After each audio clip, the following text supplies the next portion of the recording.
Jehovah is as near this day as in the time of the ancients. Put yourself in order, becoming one with him. And no book is so easily read as his created universe. Inspiration comes less by books than by what Jehovah wrote.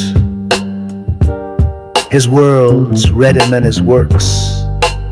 Frame your speech and your thoughts for him. He will answer you in your own behavior and in the happiness of your soul.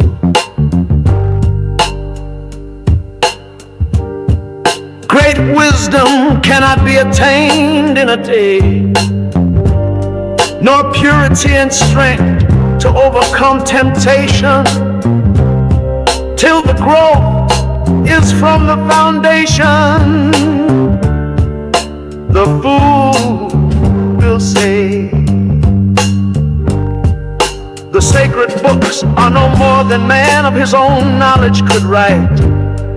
Yet he has not wisely imitated the power of the words of your God. Let him do this well, and behold, he will also declare my words are from me. Yes, he will recognize them wherever found. It is the will and wish of your God.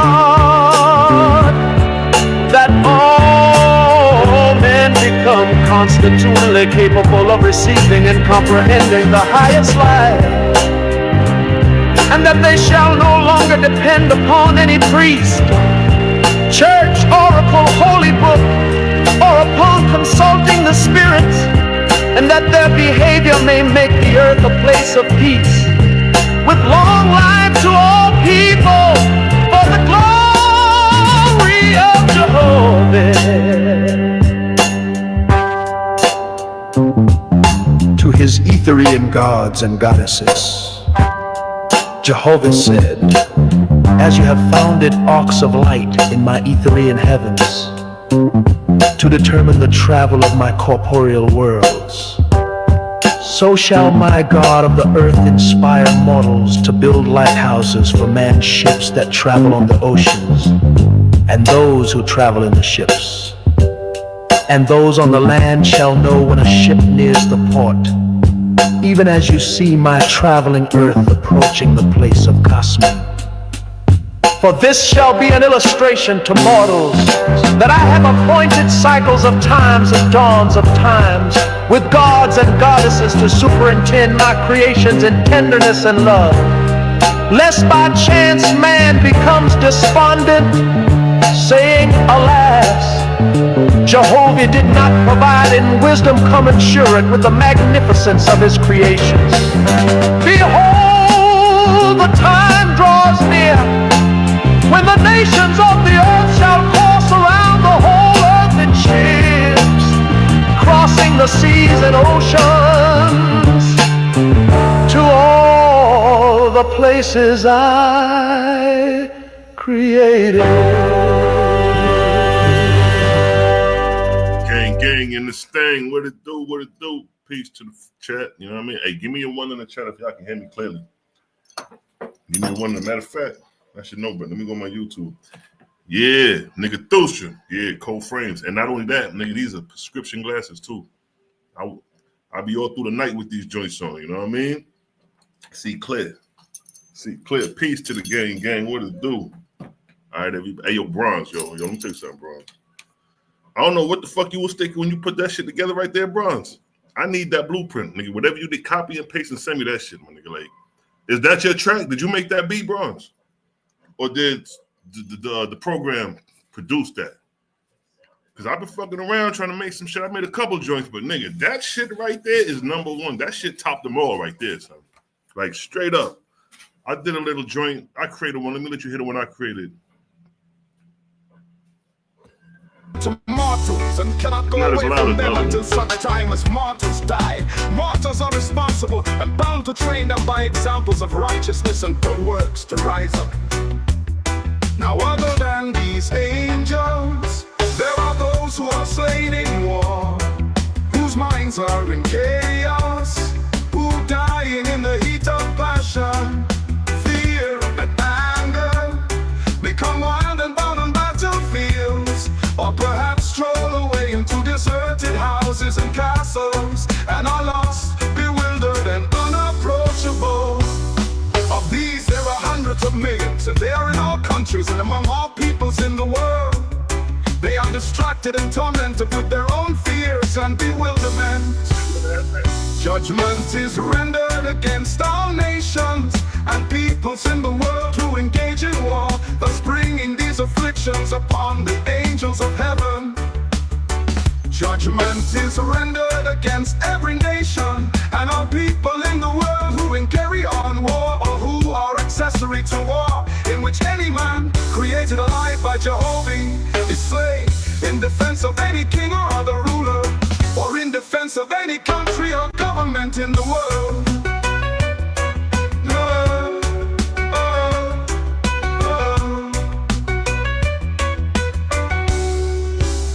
And whether any war is offensive or defensive, my judgment is against its aiders and abettors, and against the kings and queens or other rulers who are parties to war, willingly, knowingly, or otherwise. And I judge him guilty also who is general, commodore, captain, sergeant, or private that engages in war or takes part in it, aiding, abetting, or otherwise, in which any man created alive by Jehovah is slain or caused to suffer death.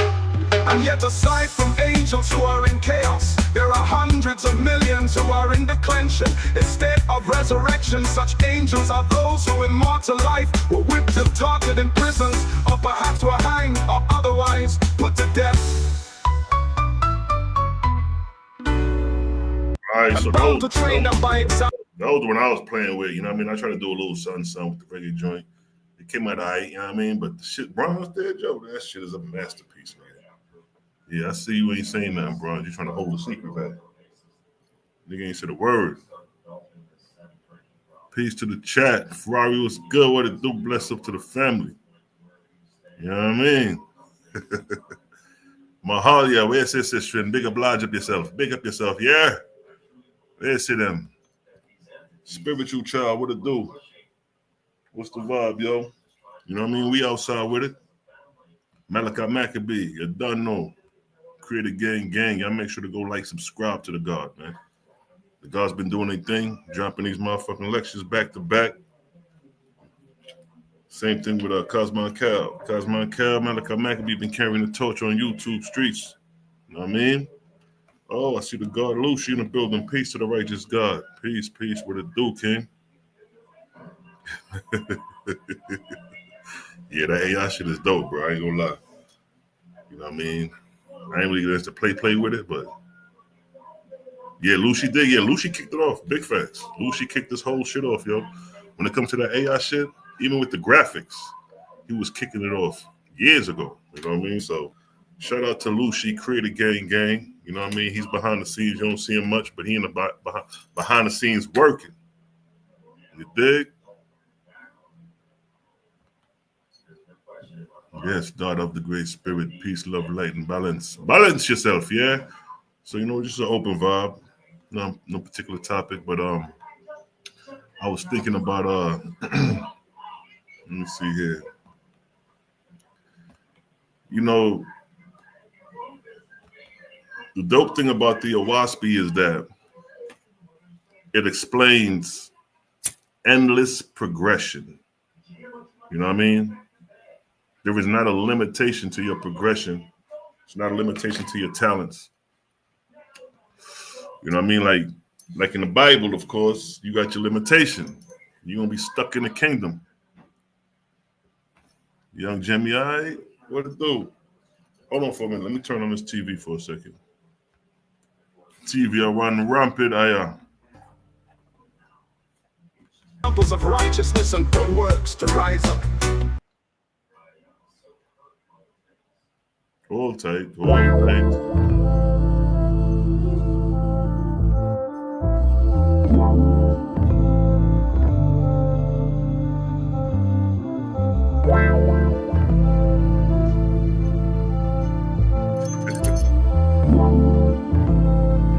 All right, so now it's a blood clot night. Yeah, so you know, studying the Bible, you'll realize that the children of Israel, which is God's chosen people in the Bible, is given a portion of land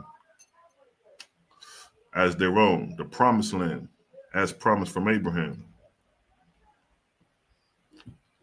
So if you're a firm believer in the Bible, all roads lead back to Israel, Jerusalem, the land, the ancient land of Canaan. That's where all roads lead back to. And that's based off, let's get into some scripture. I ain't shared my screen in a minute. Let's get it.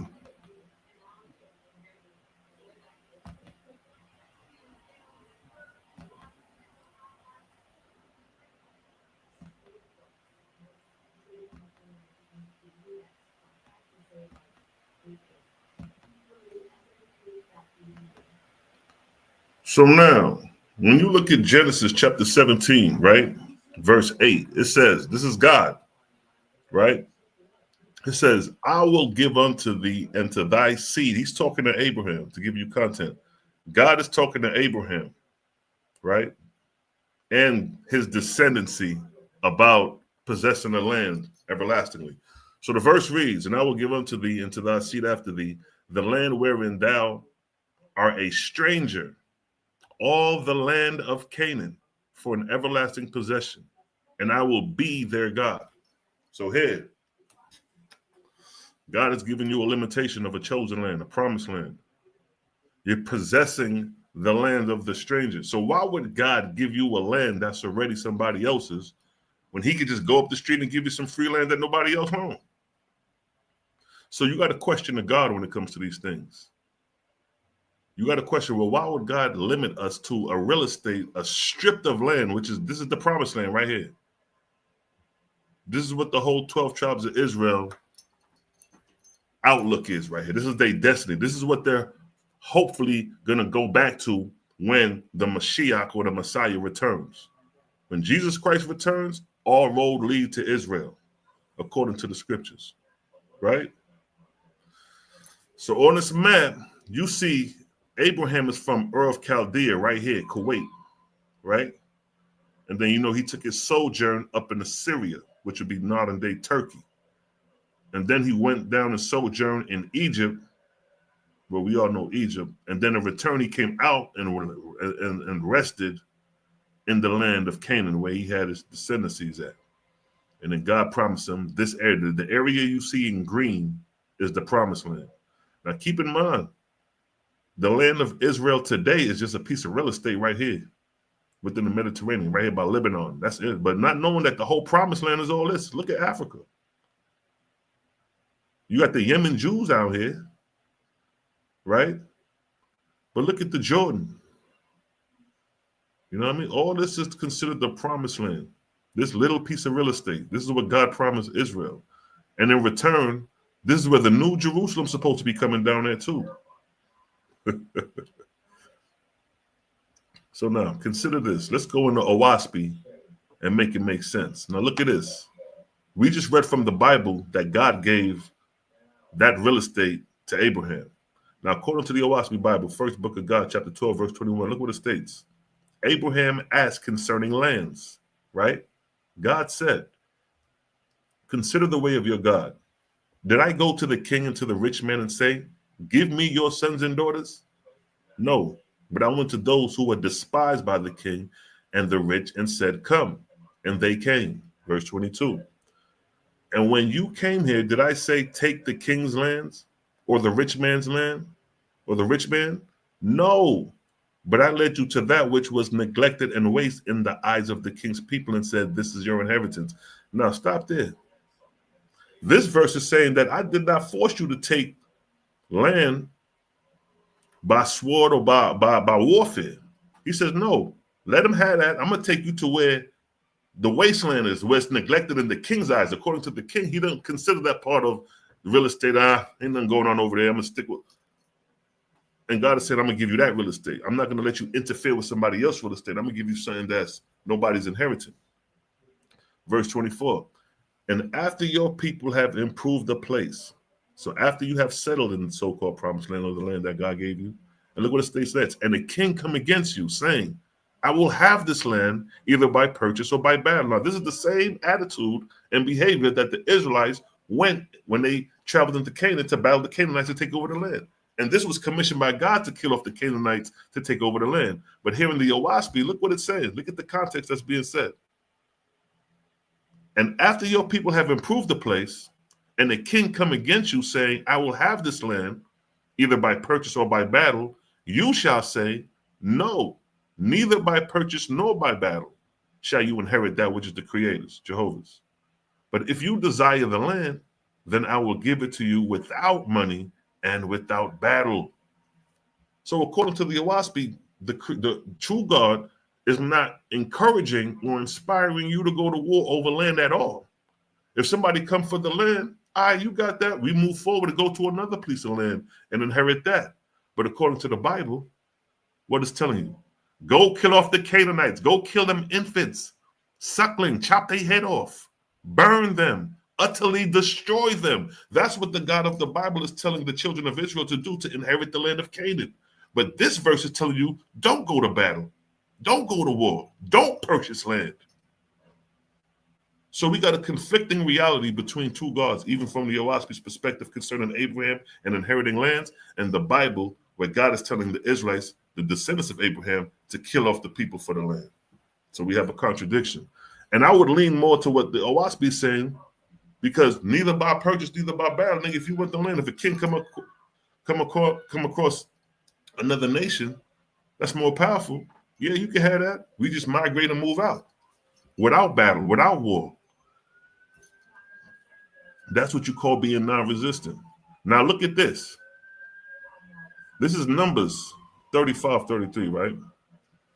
So ye shall not pollute the land wherein ye are, for blood it defileth the land, and the land cannot be cleansed of the blood that is shed therein, but by the blood of him that shed it. So now, we have more contradiction in Bible. Why do I say that? Because God is telling you niggas not to pollute the land with blood. But then in return, God is telling you to go kill the Canaanites, which is spilling blood and polluting the land. So which one is it? Which one is it? Do we not go to war and pollute the land? Because you pollute the land, nigga, that's it. Can't cleanse that. Blood is on the soil. Ain't no cleansing that. And here's another look at the land of Israel, that little piece of real estate that the world is trying to go to, visit, worship.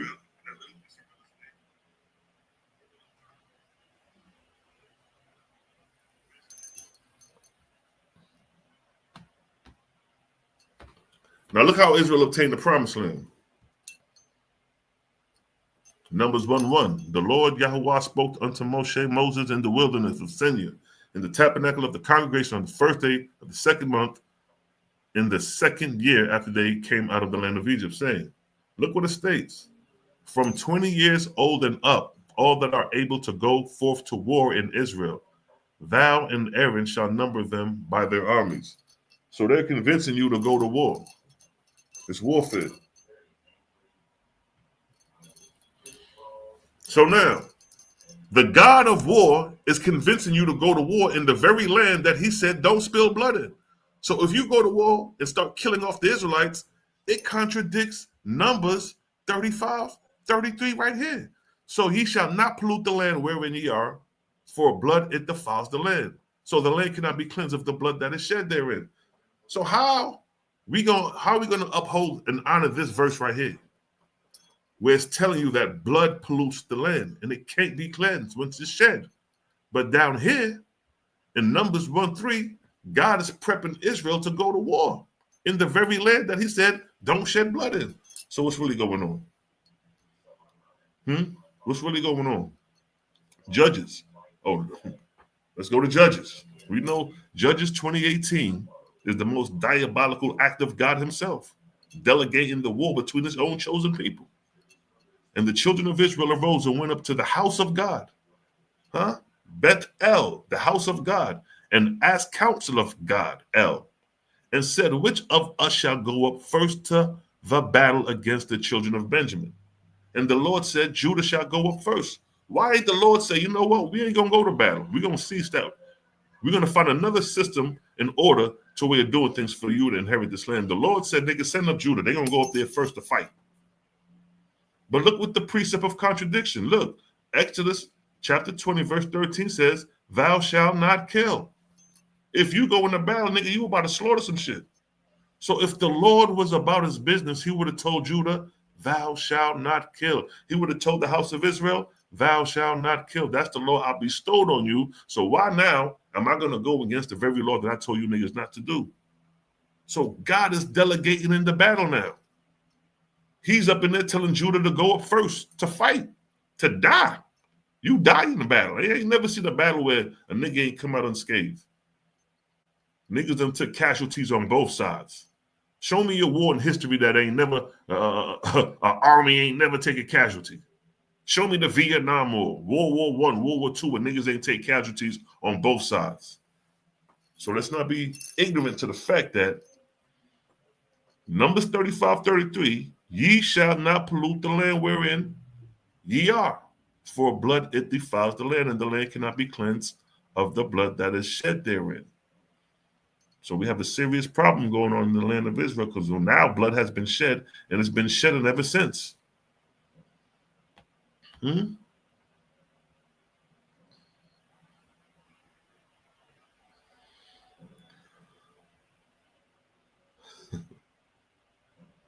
Judges 20:23, and the children of Israel went up and weep before the Lord. Now they're weeping, they're crying before the Lord Jehovah unto evening, and asked counsel of Jehovah the Lord, say, shall I go up again? Shall I go up again to battle against the children of Benjamin, my brother? And the Lord said, go up against him. The nigga said, yes. Continue the fights. Yes. More blood. But Exodus 20:13, thou shalt not murder and kill. So what's really going on here?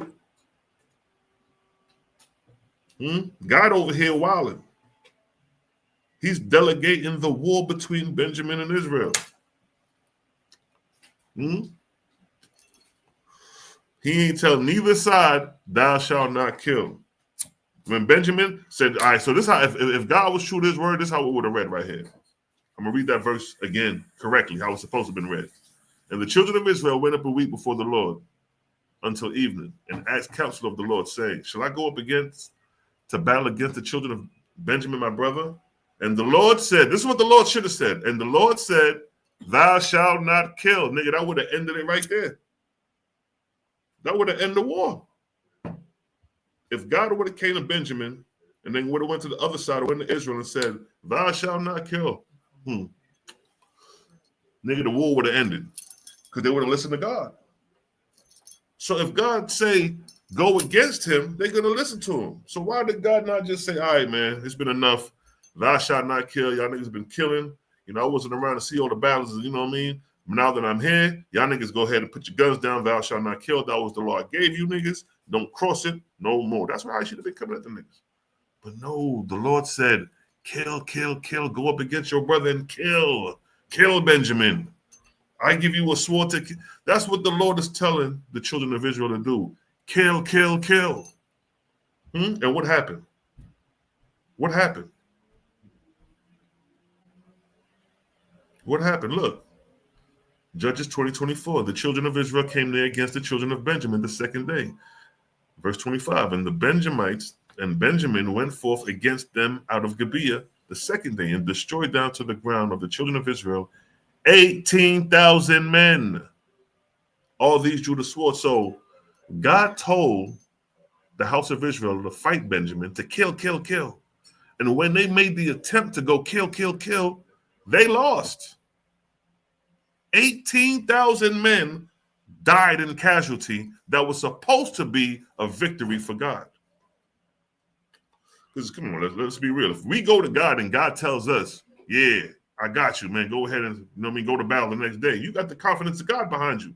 So if you got the confidence of God behind you, how you still losing? How you lose 18,000 men and God told you to go to battle?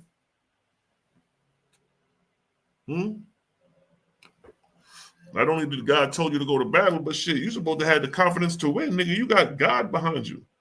And I'm talking about God told you this, like on some face-to-face shit. Look what the verse said. And the children of Israel went up before the Lord. Before the Lord. They in his presence. So it's a difference if you go out there and battle and you got wishful thinking, you pray to the Lord, but you just going off the inspiration. Ain't no real communication from the Lord. The Lord just said, yeah, boo, do, and talk to you, and you clear, like, yeah, I did. The Lord spoke to me indefinitely. No, we don't have that. We may pray, go do things, and hopefully we protected and guided. But here in this instance, the Lord is before Israel speaking face-to-face type shit, giving counsel. So with that type of confidence, because the Lord said it, nigga, your zeal should be out this roof. It shouldn't be no 18,000 niggas dropping. It should be 18,000 niggas dropping on the other side because you got the power of God and the inspiration of God behind you. The word of God spoke to you and seen God. So how you lose? And then, like I said, God is delegating a battle. He's inspiring the house of Israel to fight Benjamin, they brothers. These are two brothers fighting. That's like a daddy. That's like two brothers. And your daddy is in the center, and your daddy is convincing your other brother to whoop your ass on both sides. So y'all over there just fighting to the death, and your daddy just looking at y'all fight.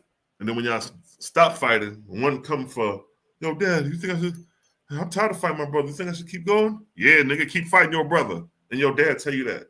It's the same, it's the same concept with the situation with the house of Israel and the house of Benjamin and God. God being the daddy, and the house of Benjamin and the house of Israel being the two sons. Why would a father delegate business like that? You know why? Because he a false goddamn God. That ain't the creator. It's a false God talking. Because this God said, thou shalt not kill, so Numbers 35 would make sense. So if they would have never killed, you would have had no problems with the land being polluted if you would have followed the law. If you would have followed the laws of thou shalt not kill, just that one law, nigga, the land would not be polluted. There would be no bloodshed in the land. Or the sins will not be on your hands. It'll be on the hands of your enemies, which would be the Canaanites, the Perizzites, the Hittites. If they doing the killing, then that's on them. They defiling the land. But your hands is clean. See that? Your hands is clean. If you're not doing the killing, you upholding the law, even through death. Now look at this. Look at this. Let's go to Judges 20:26 real quick. Right? Then all the children of Israel, not some of them, not a fraction, not 1/3, not a quarter, all the children of Israel and all the people went up and came unto the house of God, Bethel, and wept and sat there before the Lord and fasted that day until even,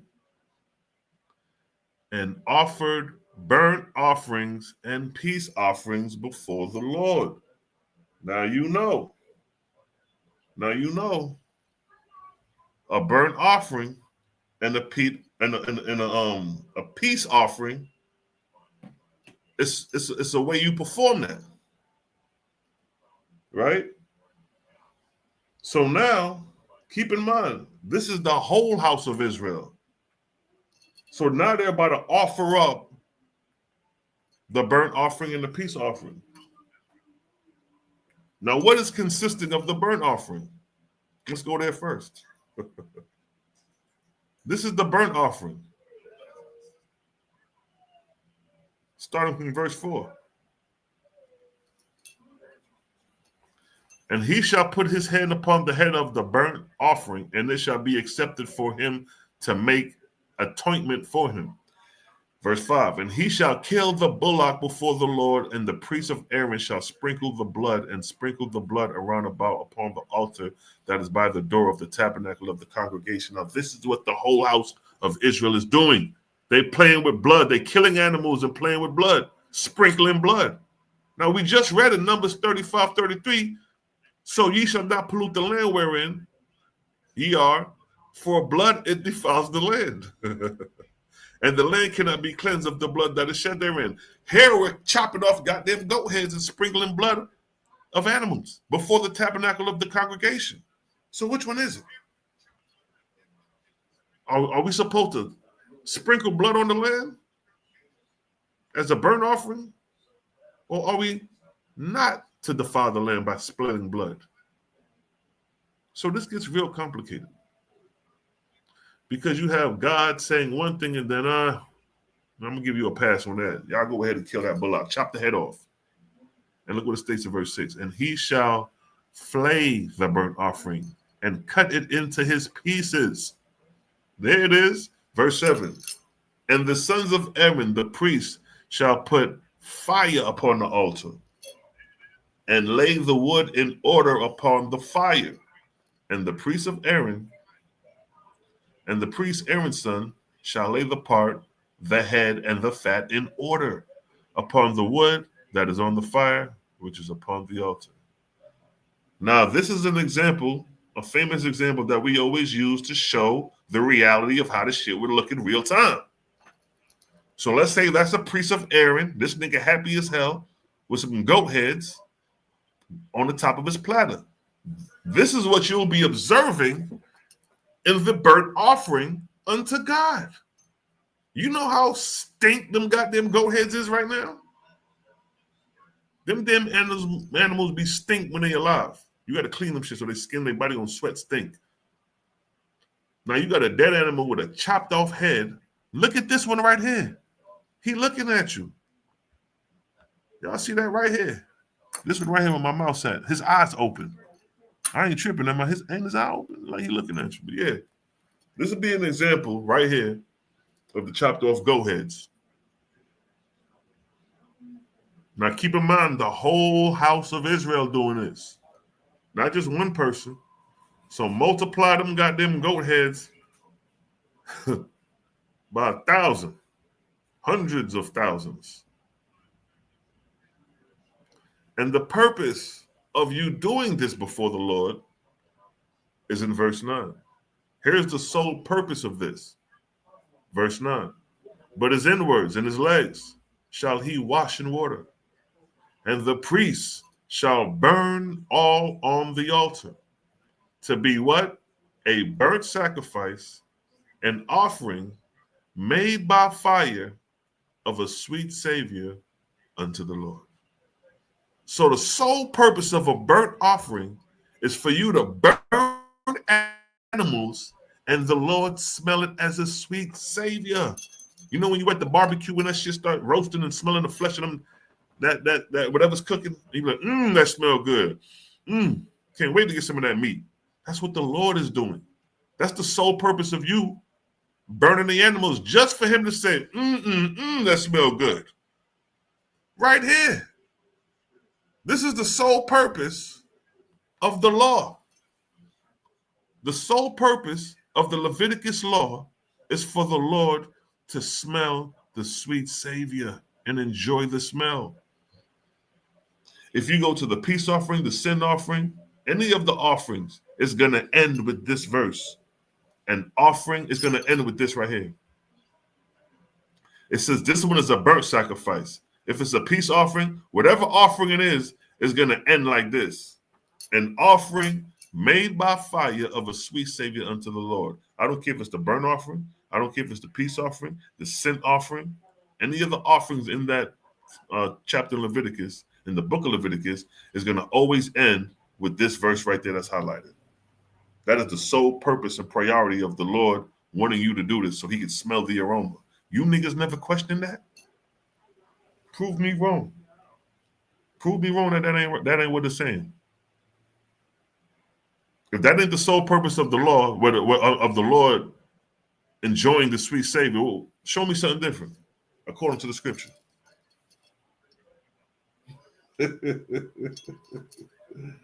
The head. Yeah, they got the goat heads. Now look, I even gave you the definition because it says Savior right here. So look, here's the definition of savor. Look what it say. Taste good food or drink and enjoy it completely. Huh? So the sweet savor that the Lord is enjoying completely that tastes good is goat heads and goat guts and the inwards. Look what it say right here. Savor. A characteristic taste, flavor, or what? Smell. Especially a pleasant one. Huh? Savor, a noun, a characteristic taste for flavor or smell, especially a pleasant one. So you trying to tell me that the Lord is enjoying the pleasant smell of goat heads? As described in verse 9? Right there. He said a sweet savor. That's the Lord. The Lord got to be a nigga. When that sweet savior hit, he got to be like, I'm sure he did that expression. That that shit probably came from the Lord himself. You know when you eat, you smell you at the barbecue when that chicken cooking and niggas roasting and doing whatever, that motherfucking thick cloud of smoke start blowing in the wind and hit your nostrils. And for you meat eaters, that shit be like, Say I'm wrong, nigga. Say I'm lying. But the definition of savior is pleasant. A smell that is pleasant. Shit smell good. Same thing. Look, this is the law of the peace offering. And you do the same thing. You're killing animals. You're chopping off goat heads. You're playing with kidneys. Look, you're playing with kidneys. You're playing with fat. You're playing with flanks. Caul. Come on, man. And like I said, look at this. And how does it end? Just like I said before. It is an offering made by fire of a sweet Savior unto the Lord. That's the sole purpose. That's the sole purpose of the peace offering right here. The law of the peace offering. So when you read all of this and you get down to the last part, that's the sole purpose. So he can enjoy the sweet Savior. So he can enjoy the smell of dead animals.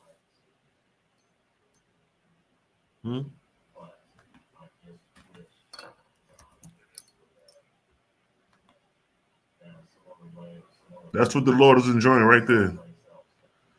Y'all see that? You see the smoke coming off of that? You see that? That's what the Lord is enjoying. You see the smoke coming off of that? That smoke that's going into the atmosphere, that is going into the nostrils of the Lord. And the Lord is like, I'm a spirit. I can't eat the physical food, but boy, I can damn sure sucking the gases. Let me put in black barbecue, because you know niggas.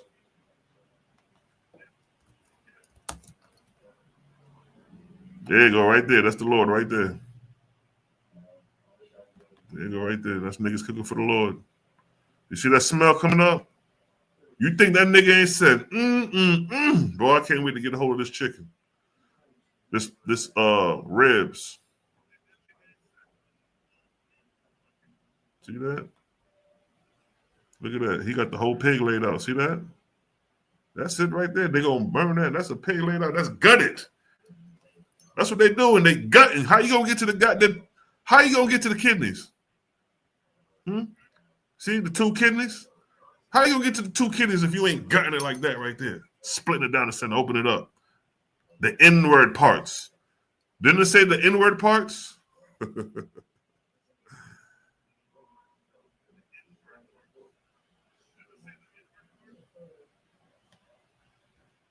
Let's get the inward parts. Where's that at?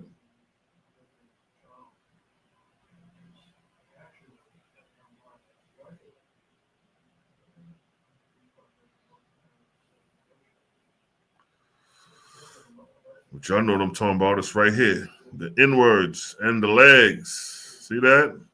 But his inwards and the legs he shall wash in water.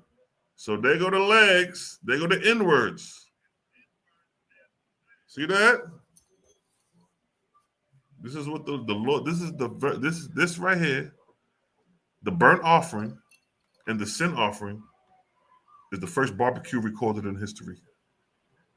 The biblical barbecue is the burnt offering. The burnt offering of antiquity has turned into a modern day barbecuing. It's the same thing. You gutting the animal, you putting it on the fire, and you're burning it. And you enjoying the sweet aroma coming off the dead flesh of that animal. Because the Lord said what? What'd he say? A burnt sacrifice and offering made by fire of a sweet Savior unto the Lord. So the Lord is enjoying the smoke and the aroma of the odor coming off that dead animal.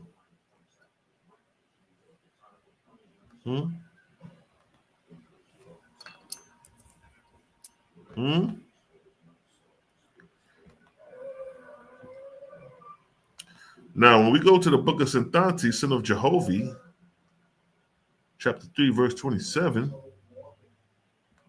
right?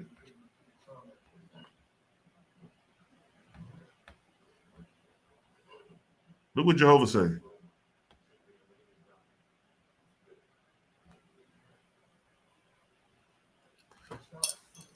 Book of Santanti, son of Jehovah, chapter 3, verse 27. Jehovah said, the Creator said, from the trees, fruits, flowers, grains, seeds, and roots that grow in the ground, I have created a ceaseless harvest going upward into what? The atmosphere, which shall be sustenance of the spirits and of men newborn in heaven.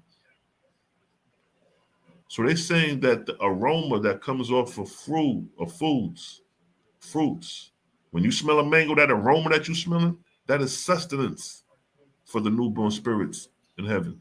Or when somebody dies, like you think, you know what I mean? Everything has to sustain off of something, even spirit. When you become a spirit or an ancestor or an angel, you still got to sustain the same way you got to sustain in the physical realm. You can't move around without eating and drinking. You're going to die. You know what I mean? So same thing in spirit. You have to sustain the spiritual body. And the way you sustain the spiritual body is by the sustenance that comes off trees, fruits, grains, seeds. Now, that's for your vegetarians. Now, if you eat meat, look what it says here. This for you meat eaters. Look what it states. Right here. But whoever feasts on flesh, which is meat on earth, shall not find spiritual food in heaven.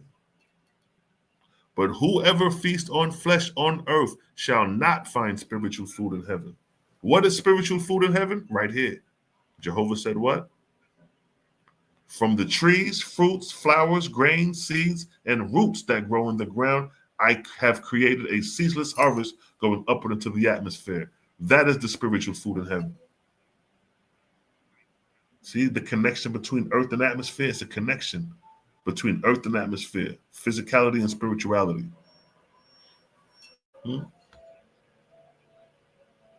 The spiritual realm is the atmosphere, right above your head, invisible to the naked eye. Now, look what it states about the meat. But whoever feasts on flesh on earth shall not find spiritual food in heaven. But he shall return to the butcheries and eating houses where flesh is eaten. This is your God. And before it is rotten, he shall feast on its atmospheric parts. Your God is feasting on the atmospheric parts of dead flesh, and we prove that because it's right here. Right here. Right here. A burnt sacrifice, which is the goddamn dead animal right here, like this pig, gutted. And the Lord is what? An offering made by fire of a sweet savior unto the Lord.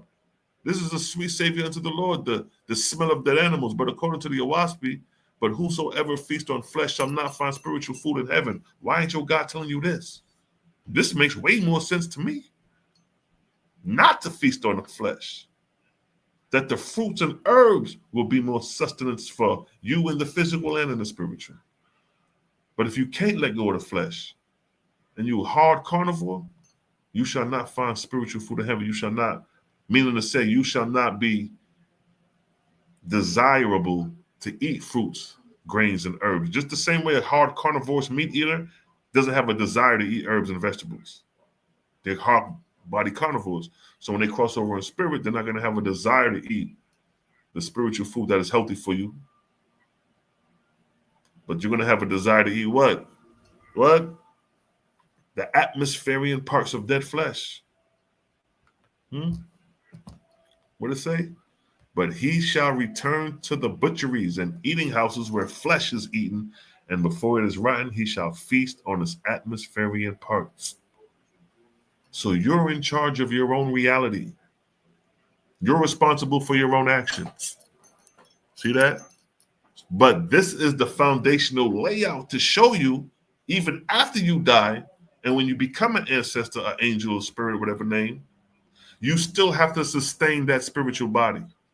When a baby comes into the world, it has to sustain itself and nurture itself off its mother's milk. The same rules apply in the atmosphere. The same rules apply in the worlds of the ancestors. As above, so below as above. So with that, we make our own decisions on things, right? So let's skip over to the book of Jehovah, chapter 8, verse 9 and 10. It says the liberty and responsibility of good and evil from the Creator. You're responsible for your own actions. You can't blame nobody for you being a vegetarian, a carnivore. You have to make the right decisions. The Creator gave you the road. He said, all right, I gave you my herbivorous diet, and there's the carnivorous diet. And you have a choice to which one you want to be. The carnivore's diet is going to produce sickness and disease, inflammation and mucus within the body. Or herbivore's diet will keep the body more healthy, more cleansed. So you make the choice. Now look at this, verse 9. This also have I created possible unto my creation, for both angels and mortals shall learn to know the elements of heaven and the earth, and to know the trials of love and misfortune. See that? See that? Again, this also have I created possible unto my creation, for both angels and mortals shall learn to know the elements of heaven, of the heavens and the earth, and to know the trials of love and misfortune. Verse 10, nor have I made wisdom possible unto any man or angel that knoweth not my elements, and the extremes of evil and good which I created. Look at that. The Creator created extremes of evil and extremes of good. And it's up to you to navigate through these conditions in order to obtain what we call the Godhead, right? If war break out and you're the general, how you gonna deal with that? You know, if you get hit, $10 million fall in your lap, that's a good thing. How you gonna deal with that? 10 niggas knocking at your door trying to get at you. How you gonna deal with that? You in charge of that.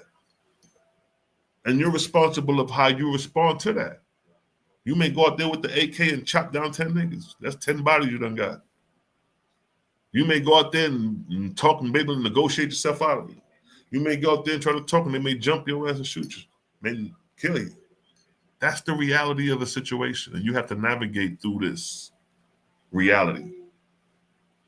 Book of Inspiration, chapter 8, verse 5. But because I made man capacitated to receive inspiration from all things, he manifests what? Both evil and good. According to his birth and surroundings, so is man good or bad. So it's explaining to you the nature. It's explaining to you the nature of man with the possibilities of being good or evil, what we consider good and evil. Book of Wars Against Jehovah 53, verse 1. Jehovah said, I created man blank as to good and evil. See that? You came in here blank, knowing nothing.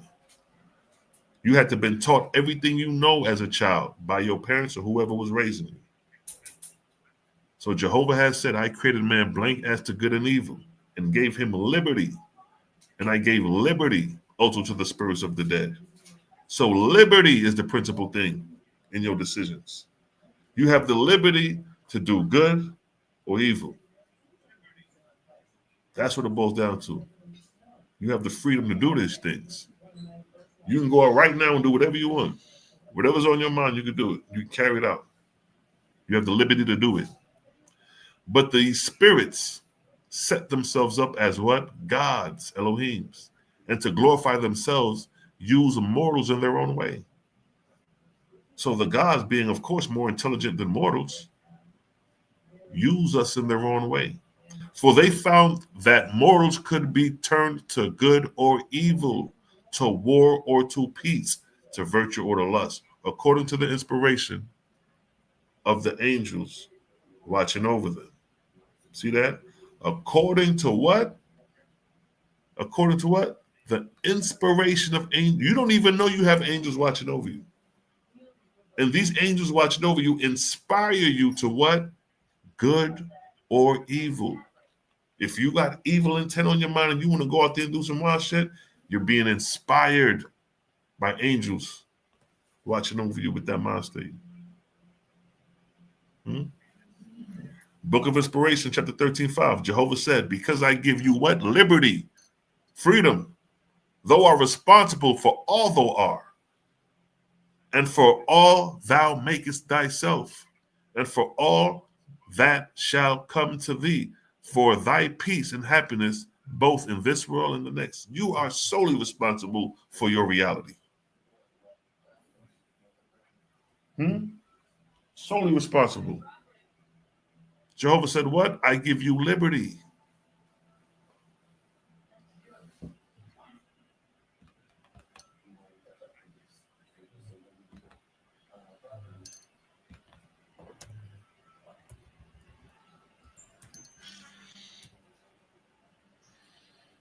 What is liberty? Look what it states. The state of being free. Period. The state of being free. Freedom. Sovereignty. So the Creator made you a sovereign from birth. You're not bound to nobody. You ain't got to kiss ass to no Jesus, no Muhammad. No, you have a direct connection to the Creator. Right?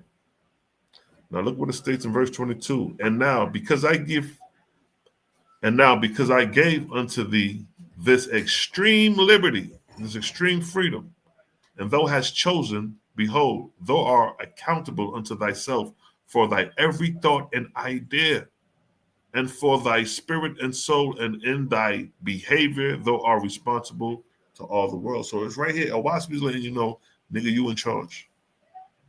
You are accountable. Jesus ain't gonna ride your coattail. You can't depend on Jesus. Believing in Jesus ain't gonna save you. You are, what did it say? And thou hast chosen, behold, thou art accountable unto thyself for thy every thought and idea. See that? You can't put that off on nobody else. So what is the thought and idea? Coming back to the biblical God. What was the thought and idea of the biblical God? For you to go up in the land of Canaan and kill off the goddamn Canaanites so you could inherit the land. But at the same time, he says, thou shalt not shed blood in the land. But you over there shedding blood in the land. God is inspiring Benjamin and Israel to go to war to spill blood in the land. But the Owaspi is letting you know you're responsible. You are accountable to believe it. You don't have to accept that God. If God tells you to go kill and murder and the God told you don't do that, you can listen to the first voice. Well, you know what? I'm not going to follow this. I'm going to walk away from this God. I'm going to go elsewhere. You have the liberty to do that. You don't have to settle for that God. That's why the Bible says there are many gods. There are many lords, and we see that already. Baal is one. You could have ran off to Baal. All right, I ain't wrestling with Yahweh. I'm going to go to Baal. He may be a little bit more lenient. You know what? Nah, I'm going to go to a female. I'm going to go to Ashtaroth. You have different gods. You have the liberty to choose. But none of them choose the Creator. Run to these false gods, these deities. So the Owaspi is holding you accountable. So there is no excuse. We can't give the biblical God an excuse. When you have liberty, the gods have liberty. The gods chose the children of Israel. And the children of Israel is being used by these gods as pawns. Just like it stated up here. Look what it states. Right here. But these spirits set themselves up as gods, and to glorify themselves, use mortals in their own way. The God of Israel is using the children of Israel in their own way, deceiving the children of Israel in the warfare and bloodshed, when at the same time, one of the commandments is thou shalt not murder and kill, going against his own word.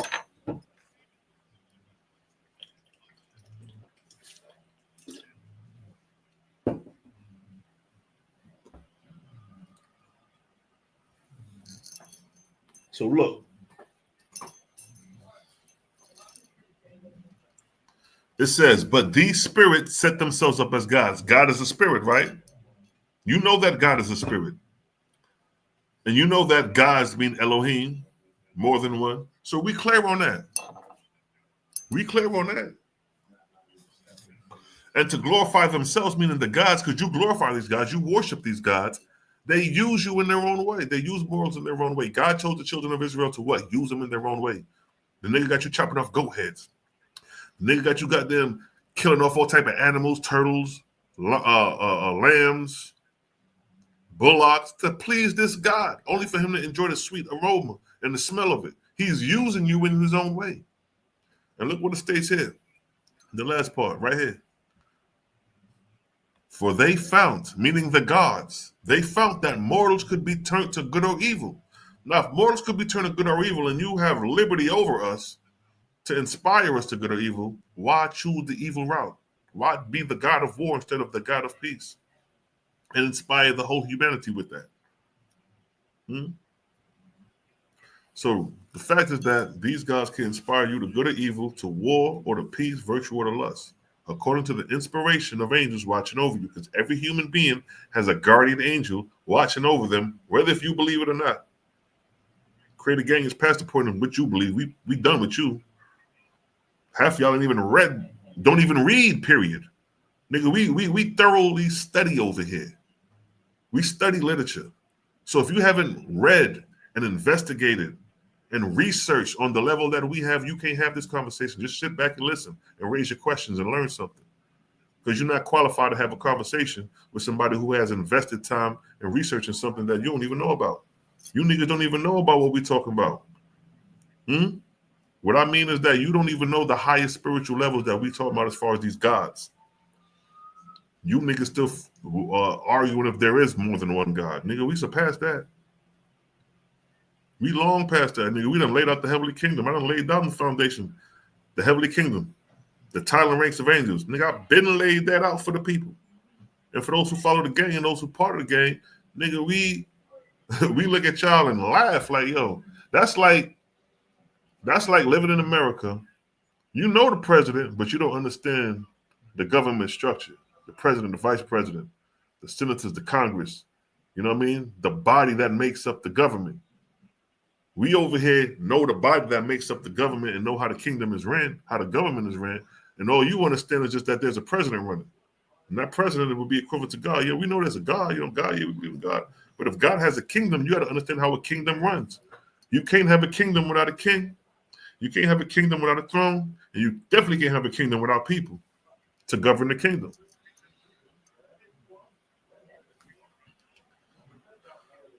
Verse 23, with liberty I bestow responsibility also. So your God is responsible for the very actions. How your God is going to be killing 18,000 people in a day, sending the children of Israel to go against Benjamin, losing all this bloodshed?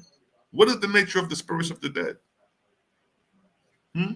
Raise that question.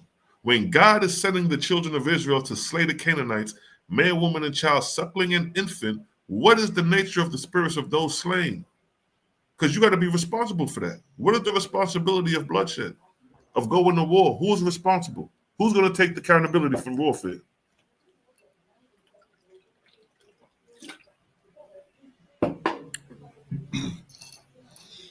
If your God go to warfare, who is accountable? Who's going to take responsibility and accountability of war, of the casualties lost? If your God tell you to go to war and there's casualties, who's going to take accountability of those casualties? Who's going to remove the bodies off the battlefield and give these niggas proper burials? That's accountability and responsibility. Bible don't even talk like that. Bible just tell you the children of Israel go and slaughter the Canaanites. What of the bodies? What you just going? What they do with all them bodies that they killing?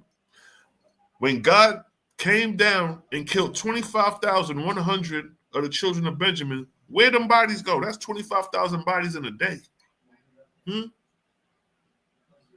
What you doing with 25,000 bodies? You can't even burn 25,000 bodies in one go. So you got 25,000 bodies laying on the land, bloodshed. The next day come, them bodies still there. Them bodies probably sat there and disintegrated with no burial. And you know how stink the land would have smelled with 25,000 dead bodies eroding away for weeks? Just in 3 days, how foul the smell would be. Where did they bury those 25,000 men? And where did they bury the 18,000 men the day before and the X amount of bodies the day before that? 3 days of battle and these niggas dropped over 45,000 bodies. Where are those bodies at? Where they buried at?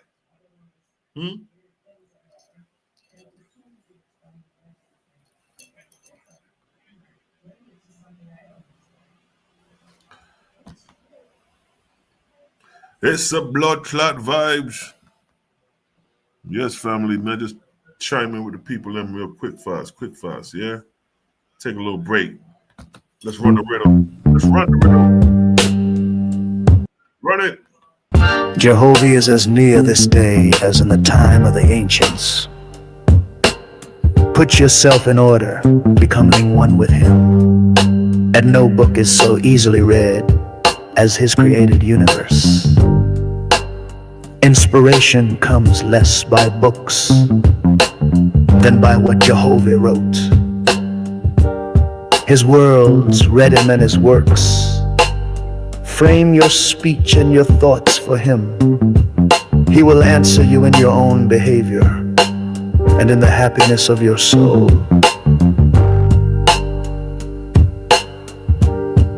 Great wisdom cannot be attained in a day, nor purity and strength to overcome temptation, till the growth is from the foundation. The fool will say, the sacred books are no more than man of his own knowledge could write. Yet he has not wisely imitated the power of the words of your God.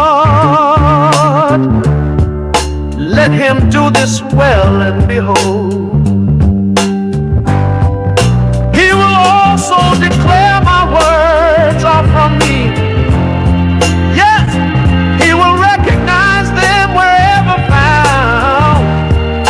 It is the will and wish of your God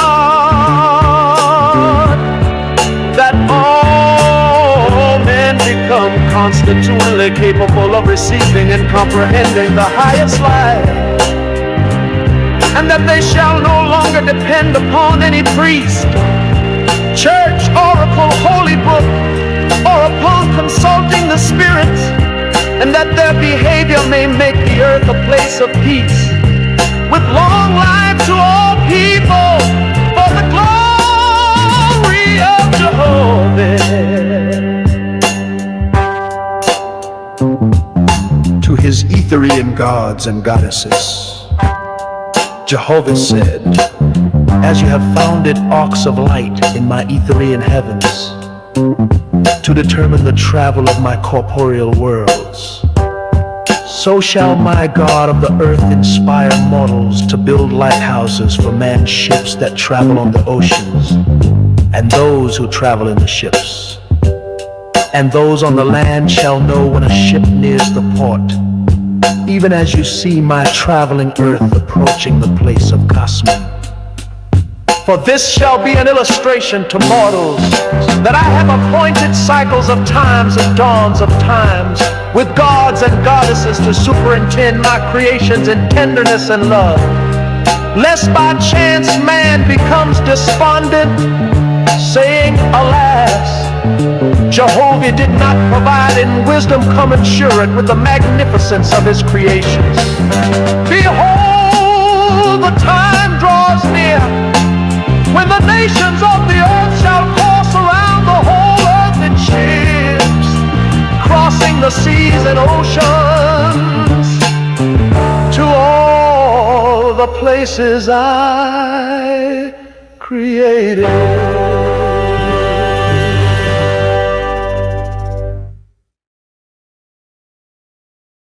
Yes, yes, yes, yes, yes. That joint is a masterpiece right there, son. You know what I mean?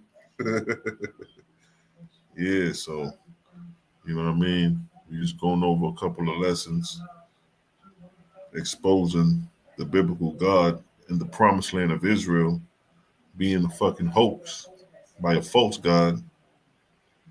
You know what I mean? Because we're not subjected to just the land of Israel. Our Creator subjected us to creation itself. We are here to graduate off the planet, not to stick around. That's the sad part about those who believe in the Bible as far as the end game. Nobody talks about the end game too much in the Bible. Everybody talk about you got to be saved in Jesus. Niggas talking about who the chosen people are. You know, who are the Edomites? Is God the Trinity? Is God the Trinitarian? Is Jesus God? All these topics that they talk about, but they never talk about the end game. How does this shit end? Because if you figure out how it ends, you may want to reconsider if you want to stick to this belief system. You understand? Big facts. Mahalia, where you say sister? Where you say sister? Yeah, man, so a quick little freestyle off the top of the dome. You know how we do, yo. You know how gang do. Man, if I roll up my spliff. You know what I mean? Anybody want to hop on? Talk some? You know, I ain't been on in a minute. Been out filming and doing things. Anybody want to hop on and speak upon is the biblical God, the true and living creator, yo? You know what I mean? People still running around here thinking that this biblical God, thinking that Jesus Christ is going to save you. You know what I mean? How does it all end, man? Revelations. The kingdom of God coming out of heaven from New Jerusalem. That should be the discussion. If getting in the kingdom is the most important thing, that's the discussion. Let's talk about that. Let's talk about that. Where I'm going. Like Mally say, nigga, what's the destination? Where we going? I don't know. You know what I mean? How you don't know? When we enter the kingdom, what we gonna be doing? I don't know. You know, it's time to say sister. We say the shot. Fire up. If I light up iron spliff, you know. Hold on, let me bring in the track while I roll up a thing. So we just vibing, yo. Just vibing on. Let's let the music play. You know how we do. Let's see what vibe me I can play. Me and I play It's a Vibes in a minute. Let me run that rhythm for the people then. Let me run this rhythm for the people then. Remember that? Y'all remember that? Remember that? It's a blood clot vibe. Yes, not really large. It's so rich. It's the host. It's with the most. It's selected. Selah Shalom along. You know how we do. It's the vibes.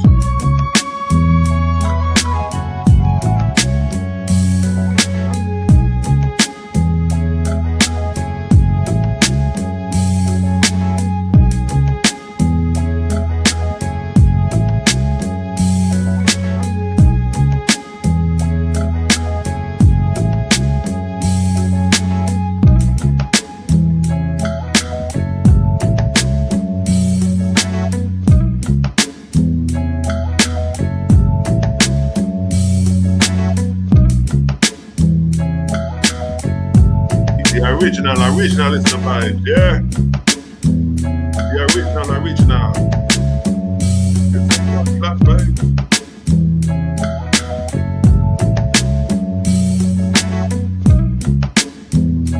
Yeah, we two-step into that one, Cali two-step. Two-step into that one, baby. You know how we do. You know how you do. Etherians and atmospherians.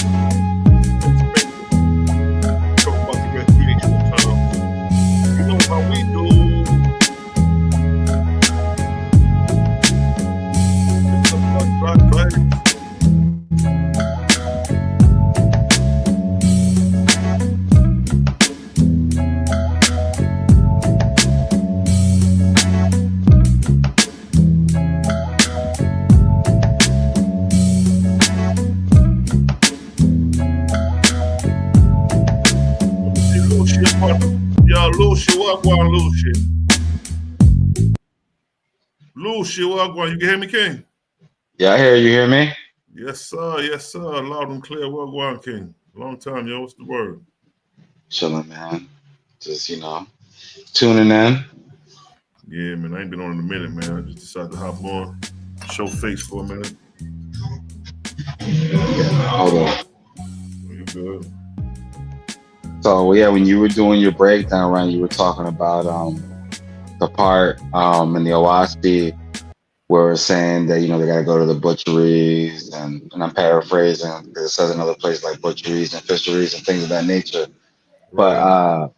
But one of the things I remember is when Sathantis' angels had to feed the Essions, the newborn spirits, they couldn't eat the heavenly food, right? So because they were meat eaters in their mortal life, Right. so they had to wean them off of eating the meat.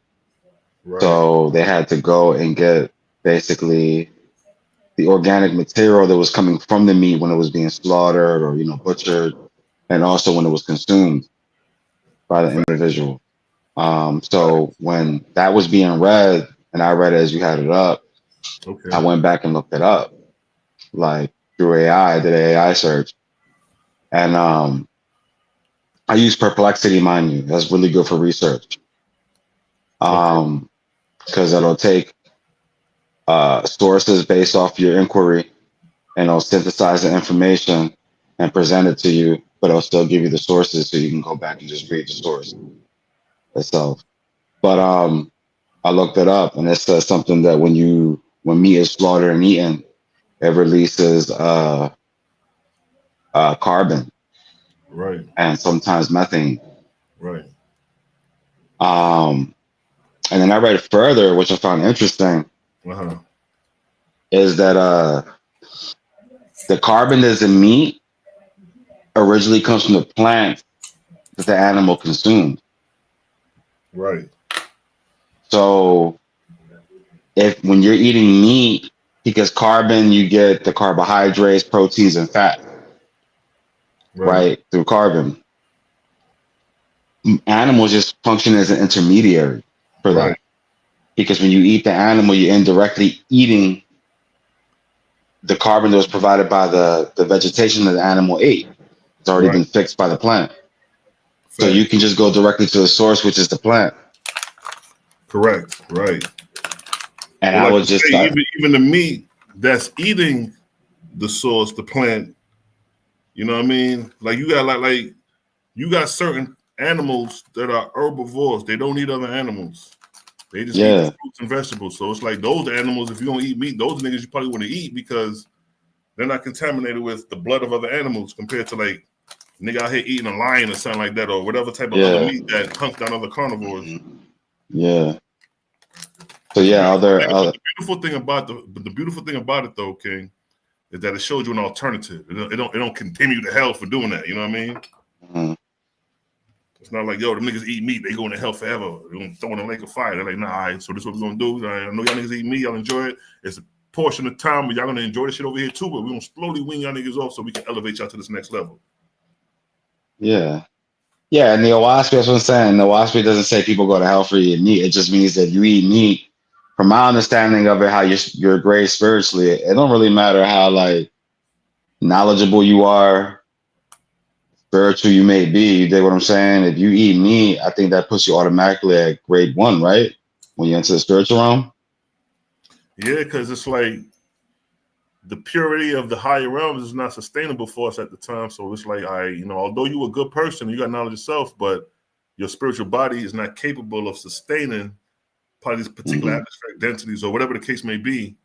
You know what I mean? Because even when you look at the life in the unseen world, you remember when the dude tried to walk to the boundary and it started feeling irritating to him, like he couldn't go no further. He couldn't breathe.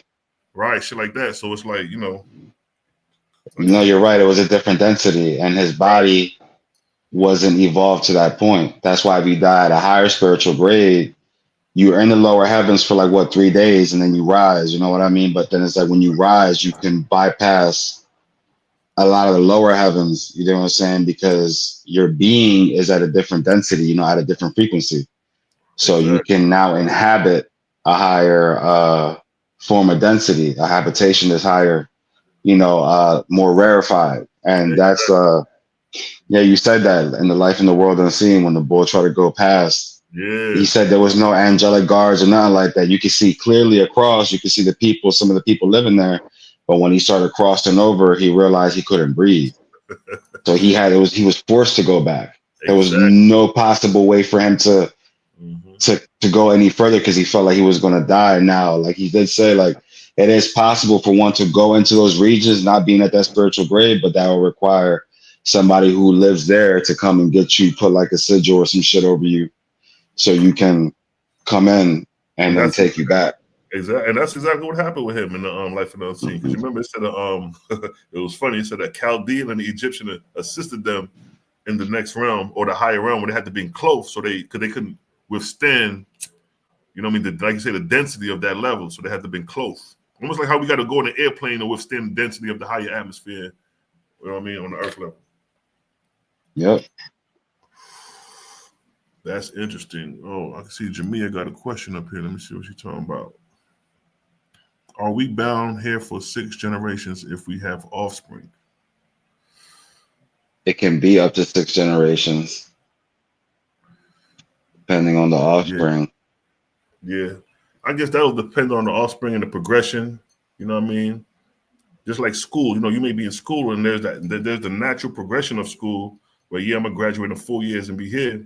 But then you may be so gifted, they may skip you up a grade because you're smarter than the lessons being like, yo, he's too smart for this. He in 10th grade. We're going to put him up to 12th grade. You know what I mean? 12th grade because he up here mastering these 10th grade lessons like it ain't nothing. So we're going to school him up. So it just depends on the progression, the spiritual progression of, you know what I mean, the family.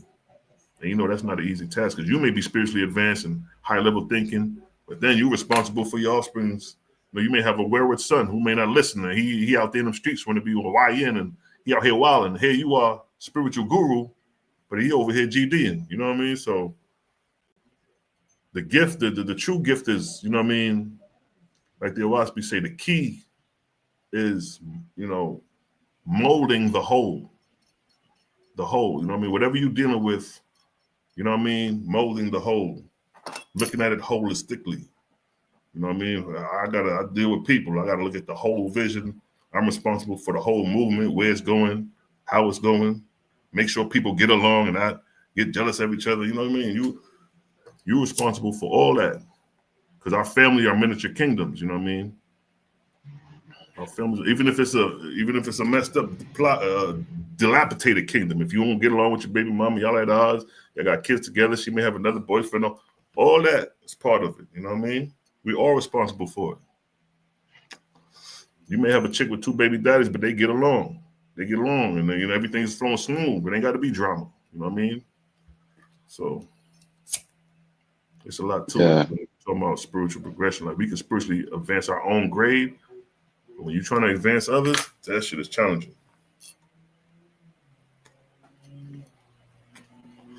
Would you say, go? I'm grade 1, man. So, hey, Lucy, what you think about that? I think they were talking about some. What is supposed to be some some beings supposed to be coming, or some ships supposed to be flying this way, or something like that. You heard about that? Yeah, I mean, I've seen things over the years, and I've been seeing like the uptick with like UFO sightings and the government being all bold and talking about it. I think it's just all for real. I just think it's bullshit, bro. I think No. it's I'm just talking about it's a new one that just dropped. They said it's supposed to be here in like November, December. You heard about that one? It's supposed to be some ships on the way from a galaxy. The telescope's supposed to have picked up these ships coming towards Earth, and they're supposed to have been here like they're supposed to get here like November. I don't know if you heard that rumor running around right now. no, I didn't hear it in detail, but I heard something to that effect. You know what I'm saying? That there some beings are coming, but I don't know, bro. You know what I mean? I feel like it's just a distraction. That's For right. what they're really trying to do. So I don't really think not saying that'll never happen. I just don't think this is the time for that. So and if it does, that's not of Jehovah. I can tell you that. That's not Jehovah's angels showing up like that. They wouldn't know. That's something I don't think you would know if they showed up. So, and now's the time. If any nigga show up out this motherfucking galaxy and appear in the atmosphere, is gonna be the spookiest shit. If niggas we look up and we see tumbling UFOs just turning on the axis, tumbling, just in the sky, yo, that's gonna be some spooky shit to see, yo. Cause you don't know what to expect. And then, yo, you see the blue beams? I mean, the drone, whatever shit in China that they doing with them drones. The air. Yeah. Mm-hmm. Yo, son, that shit is nuts. That shit, they kind of prepping you what's to come, really, if you think about it. The sky about to be an LED screen in a minute. Yeah, that's what they're doing now. I think that's what they're trying to do with like AI. Like you got the videos now. Like, yeah, we can utilize it, but I feel like you gotta remember, man, the military and shit, they've been had all this. So they have more advanced versions and shit like that. So they already know how to do holograms and things of that nature. But again, that's just to distract people for what they're really trying to do. You know what I mean? And that agenda is the Great Reset. You'll own nothing and you'll be happy. So that's their whole goal. So if you distract people and shit like that, and you keep making them go broke through inflation, they're going to achieve that goal. Yeah, So because throw aliens at them. yeah, because dealing with that 100-year prophecy and that 100-year cycle, them 30 supposed to be that depression that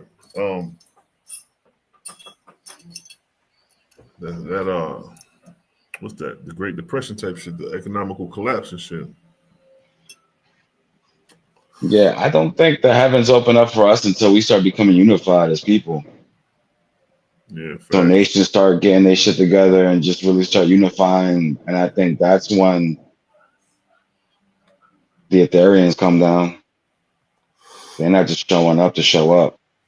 Exactly. You know? Not coming up but then I'll be reading some of the versions that when the Ethereans come, yo, and they be like, yo, those niggas, they'll sit in the atmosphere for angels and mortals to see, like to, you know what I mean, to throw some fear in them Oh boys. Like, yeah.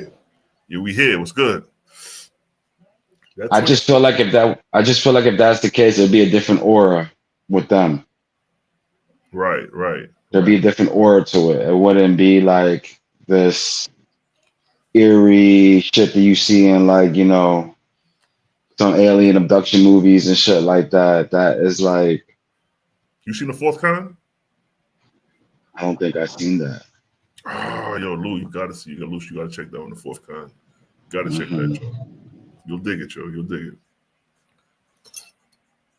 But yeah, you're right. It'll have to be like shit. You know what I mean? It's kind of funny because I read and it was like, yo, before Jehovah's kingdom could be established, ooh's got to fall, and I always think about that when that verse always pondered on me. Yeah, Bronze, you seen the movie? Yeah. Hop on, Bronze. Hey, you hiding for? But Yeah. Yeah, the Owaski tells you to be where angels and say they come from a far away star. that's spooky, bro. I'm trying to tell you, if niggas come from a faraway star and appear in the atmosphere, well, even if they're associated with government, nigga, that's spooky. It's like, nigga, why y'all niggas way over here fucking with us? And if y'all ain't got our good intent, what you doing us? Even the the law of one, the raw material. Yeah, big facts. So, those are entities that say they're from Venus. Bro, yeah, okay. And they said that the time when they came to Earth, they came to Egypt. Their mission was to get the whole Ra thing, I am Ra or whatever, but they went into Egypt. And I looked at the time frame that they gave because I was reading the material, and it would have been during the time of Osiris, the Ethereum, Osiris. Osiris the first? Yeah. Okay, so you're talking about 10,000 BC around that time. Yeah, I'm not saying they're from Osiris, but I'm saying they would have came during that time. I'm bringing this up because it goes back to what the Owaski stands: beware angels from a far off star. So these entities that basically inspired the raw material say they're from Venus. They went to Egypt with their message, and there wasn't no really success. And as you know, they speak of the Owaski and the Urantia book. Yeah. They ranked the Owaski too. They ranked, but they downplayed the Urantia. That was crazy. But they ranked the Owaski with the Council of, the Galactic Council and shit. Yeah, the Galactic Confederation. That's what they said, or the Federation, and that the Urantia was from lower discard. What is it? Discard entities and shit. Yeah, discarded entities from the lower heavens, from within the atmosphere of the Earth. Yeah. But then again, and the raw material, they preach reincarnation. See, so it's like when you say that, what part of that do you remember that you could probably just Like how you quoted the last verse, how we said something about the discarded spirits. You remember anything about the reincarnated like verses? Not exactly. I remember seeing a part in it, like in the table of contents aspect of it, like an index, and it says reincarnation. And I looked it up. It does promote reincarnation. That's where it differs with the Owaski. So these might be, I think these might be angels that are like probably not from Venus, you know. These niggas probably from right here from the earth, yo. Yeah, probably right here from the earth, but they have like a certain like respect and reverence for the Owaski. Yeah, big facts. Big facts. I peeped it. When I first read that, I was like, yeah, so a nigga is on the right path. You can't tell me shit, you know? And I'm like, I know one dude was against the Owaski. He quoted the raw materials. He was like, yo, this raw material joint is dope. And I quoted that Owaski, man. This nigga was tight, like, damn. I'm like, yeah, boy, you can't escape it, man. You can't escape the truth, man. You can't escape the truth, yo. That shit gonna come in any form or fashion. And you can't say that you ain't have an opportunity to acknowledge it when it was him. Yeah, so the Urantia, the raw material, those are all basically spiritualist texts, like in the sense that they come from those type of encounters. Right. You dig what I'm saying? And Owaski is supposed to be the first fruits of those kind of books for our age. And is also supposed to be the standard. Right.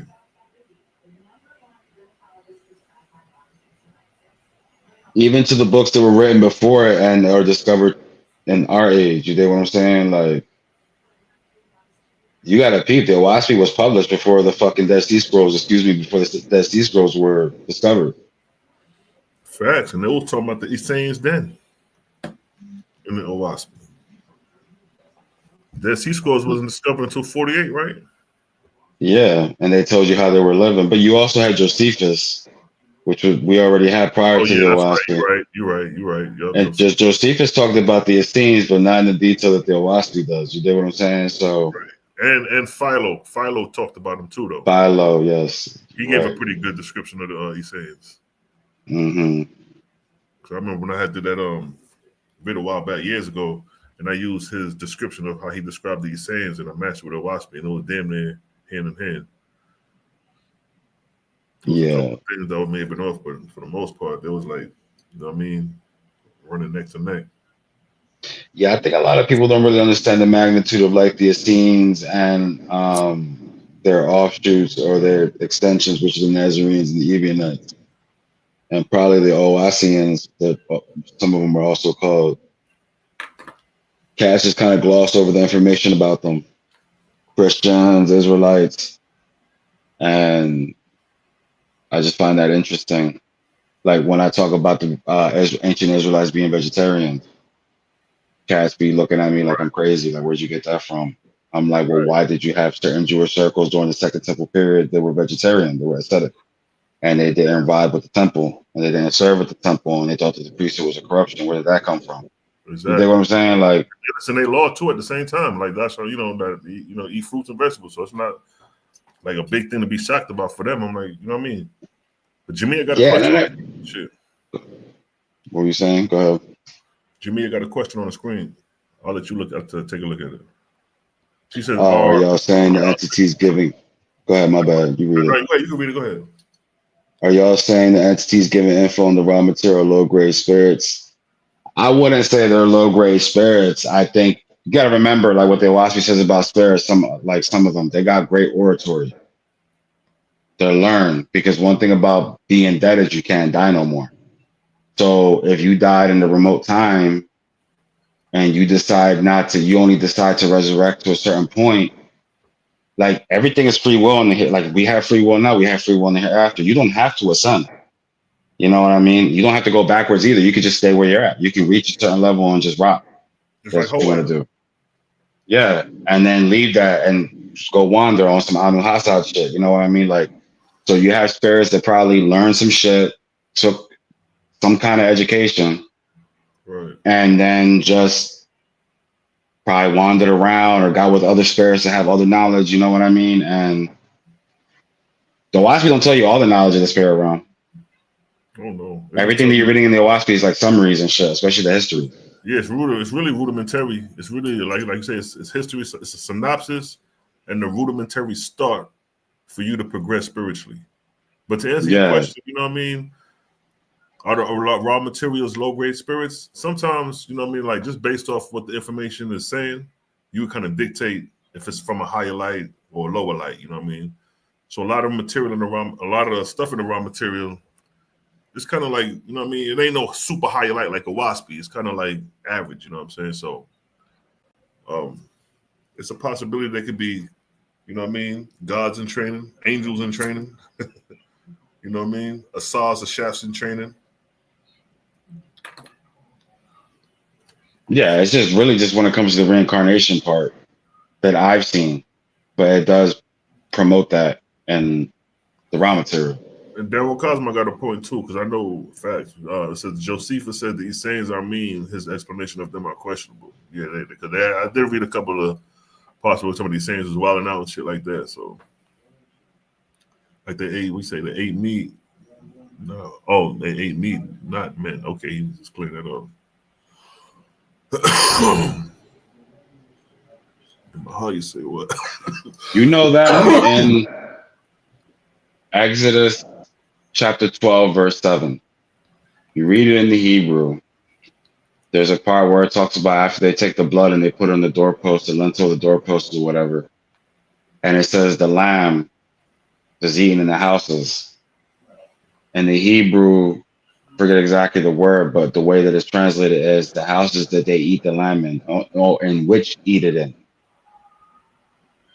And when I looked it up, I ran this through AI as well. So I'm like Selah and them said, I put them on AI. A lot of people are new AI, they just didn't know how to use it. So when you're using AI, you got to know how to do prompts. You got to know how to ask the questions. You get what I'm saying? So I asked it to break it down. Like I took the Hebrew and I asked it to break it down to me linguistically. And that's what it did. And it can do that if you just know how to ask it that. Right. So it was showing me that part where it says in the houses is a relative clause or relative particle, and it's a restrictive relative clause. Basically meaning that the whole eating of the lamb, when it says in the houses which they shall eat it in, means that it's not universal, meaning that all Israelites didn't partake of the eating of the lamb. A lot of people don't understand the whole blood thing or whatever. Like, yeah, that happened, and that could have been like a mercy offering, because it could have been like young lambs that were sick, and just young lambs in general that weren't going to be able to make the Exodus journey, so they just would have went to waste anyways. So it could have been a mercy offering. But as far as like eating the lamb, that's something that wasn't universal. And then when you scroll down to verse 14, the memorial for Passover is the eating of bread. There's the Feast of Unleavened Bread. Right. There's not to be eating lamb every year on Passover. Thanks. A lot of people don't understand. And when Josiah had his reform, when Hilkiah and Shaphan found this book of the law when they were renovating the temple, you know, Josiah and them, they wanted to have a Passover, but they went about killing all the priests of Baal, the Asherah pole, and all that shit, right? So, but they also killed the priests of the high places. And the priests of the high places didn't serve at the altar at the temple, but they ate bread with their fellow priests. These of Melchizedek, they were vegetarian, because when Abraham met Melchizedek, the king of Salem, and also the priest of the Most High, what did he come out with? Bread and wine. That's true, yo. And it's very scarce when you hear about the vegetarian Israelites in the Bible. It's so scarce. Go ahead, okay? And Jesus is what? The priest in the order of what? Melchizedek. Facts. So the niggas drunk off that bread and wine, boy. But that just all goes back to, because it's hard in the Torah, you know, in the Tanakh, because the Levites, we know in the Owaspis, the Levites aren't Israelites. Ethnically, they're the same people, but that's another thing. Like in the Owaspis, being an Israelite is not really so much an ethno religion. It's like it's a cult. It's a belief. It's a religion. Yeah. They were Phoenician people. That's what they were. Yeah. Canaanite Phoenicians or what have you. So were the Levites, but there were two different cults. You had the cult of Levi, which is the cult of animal sacrifice, and they were probably Egyptian priests in Egypt. You know what I mean? And then you had the Israelites, which were the non-meat eaters, and they worshiped the Most High. We got to study And the they priesthood called, of the Middle Kingdom, because that would have been a time period they would have been up in there. yeah. So See what type of priesthood activity was going on during the Middle Kingdom among the Egyptians, because we do see a lot of counterpart of the Egyptian customs that could, definitely rub off on the Levites coming out of Egypt. yeah, well, there's no evidence of Levites even being slaves in Egypt. Even when you read the accounts or whatever, where like Moses, when Aaron is with him, how they're just walking into Pharaoh's court to speak to him. Right. Shit, really, there's no evidence of any of the tribes either, really. Yeah, As far as really just Judah and Levi, for real. That's it. Yeah, because really, when you look at the Middle Kingdom, you may see the Middle and the New Kingdom, you're gonna see Haparu, you know what I mean, Asiatic, Hagakasud. Those are the names classified for the Phoenicians coming in. And then you got the Israel Stella, but that's kind of questionable right there too for some people. We got the Shasu of Yahweh, but that doesn't really denote a nationality. They just say the followers or the shepherds or the nomads of Yahweh, followers of Yahweh. So that don't really say nothing. Well, we don't really got anything from the children of light themselves. You know what I'm saying? The original vegetarian branch that kept to the original diet in the Garden of Eden. Because remember what the Oasi says, they were Oralites. So they wasn't really writing anything down. Everything we have is, like you said, the Stellas and shit like that. And that's all from Israel's enemies. And then the Hebrew Bible, which is from Ezra and his court, which in turn is other material taken from other Levites and shit like that. So when we talk about these things to Christians and Israelites, they think it's crazy because they can't see it clear cut. And I tell them, I said, the reason why you can't see that shit clear cut and dry is because that shit was written by Levites. So they're not going to blow their cover like that. They have an agenda. A lot of that material you read in the Old Testament was written by the Levitical sect. You know what I mean? They just have differences in how they believe. That's where you have the Yahwehs, the priestly, the Elohim, the Deuteronomists. These were all different cults, but a lot of them were Levites. So, right. And then the Levites had a rivalry. You had the sons of Aaron, which was the high priest, and then you had the Kohathites and the rest of the Levites. Korah and his rebellion, they wanted the priesthood. So that's another thing people don't understand. They think that all Levites are priests. They're not. Only Aaron and his sons are priests. They said, oh, no, they're high priests and the other Levites are just regular priests. I said, no, only Aaron and his sons are priests and high priests. The Levites are just servers. They butcher meat, they serve, and that's it. And they more than likely were over the mixed multitude. That's what a lot of people don't understand. They forget that when Israel came out of Egypt in the Exodus, they came out with a mixed multitude. The Levites would have been over the mixed multitude. There'd be no reason for them to be over the children of Israel. The children of Israel already had Joshua over them, which wasn't a Levite. He was from the tribe of Ephraim. He was prime minister for them. And they had judges over them. So why did they need the Levites? The Levites couldn't even touch the holy articles of the Israelites. They don't understand that. And also, when it comes to Aaron and his sons, there's an iniquity that comes with their position. And the iniquity of the temple, well, what is the iniquity? We're sacrificing animals. You dig what I'm saying? Like, it's as simple as that. Mm-hmm. Yeah, yo. That's actual facts. Yeah, no, it's crazy because the Oralite history that the Owaspi gives, like, damn, it's scarce. It's like, it's undocumented.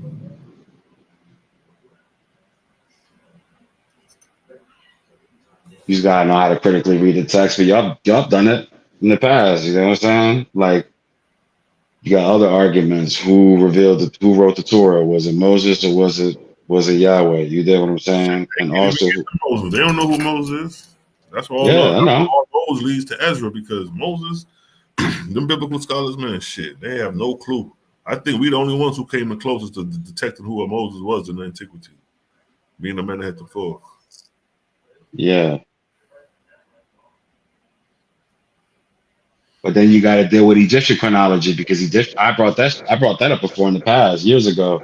Right. And somebody argued. They said if you're trying to say that Moses is Amenemhet IV, and that the rival pharaoh or the antagonistic pharaoh was Amos the second, he said you got all these years as gap because you have the second intermediate period. Exactly. And the second. No, go ahead. So the second intermediate period is basically 230 years about. Right. Exactly. But I mean, the only place I ever read this is on the WASPstandardedition.com on the study section where it says that basically that second intermediate period, those 230 years, they ran concurrently right with the Middle Kingdom, starting with Amenemhet II, because Amenemhet II is the one that gave the nomarchs, the Egyptian governors, hereditary rule, where they were ever have their family be heirs or whatever, and they had more autonomy. So basically, all these different pharaohs during the second intermediate period was a result of Amenemhet II giving them more autonomy. Right. They brought that out on that. Yeah. And then by the time you get to Amenemhet III, Amenemhet III is known to disinherit all the nomarchs in the Egyptian government.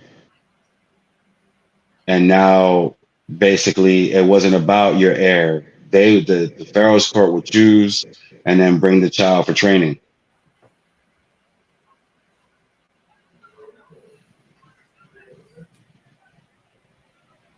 Yeah, it just says to Keon Cooper, just the Israel basically is just made up of two tribes, Iz and Zero. But those people are just basically Syrian people.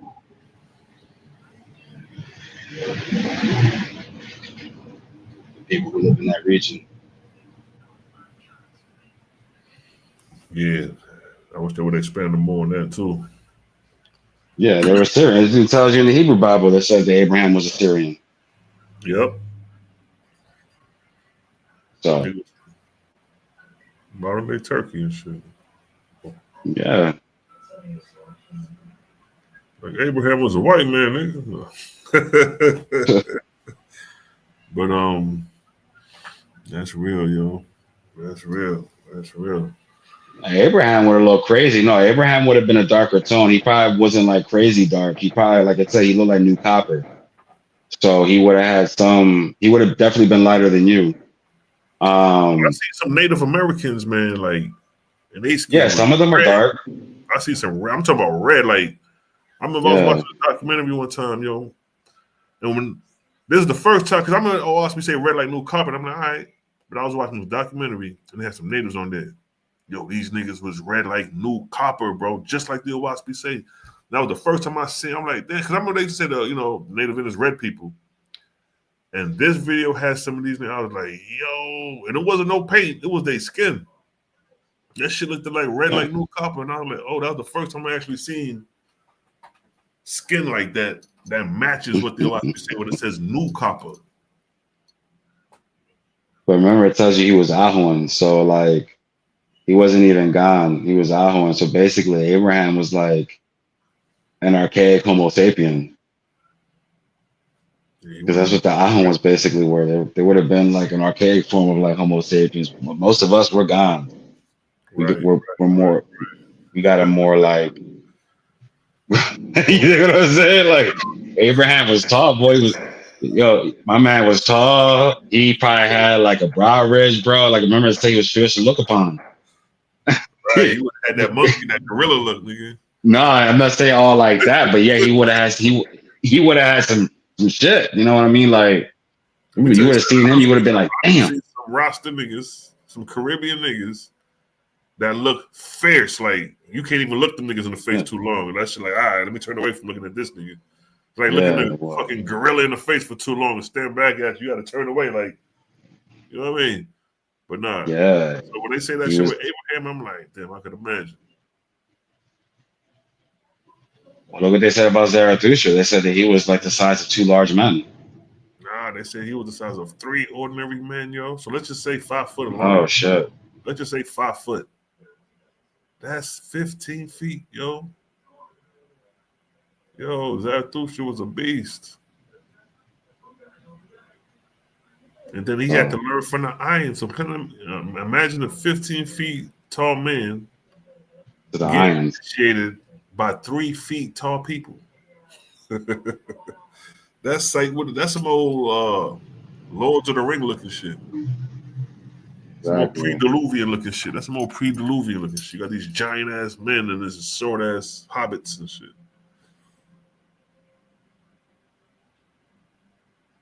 There's a Viking half Hebrew look by Osiris.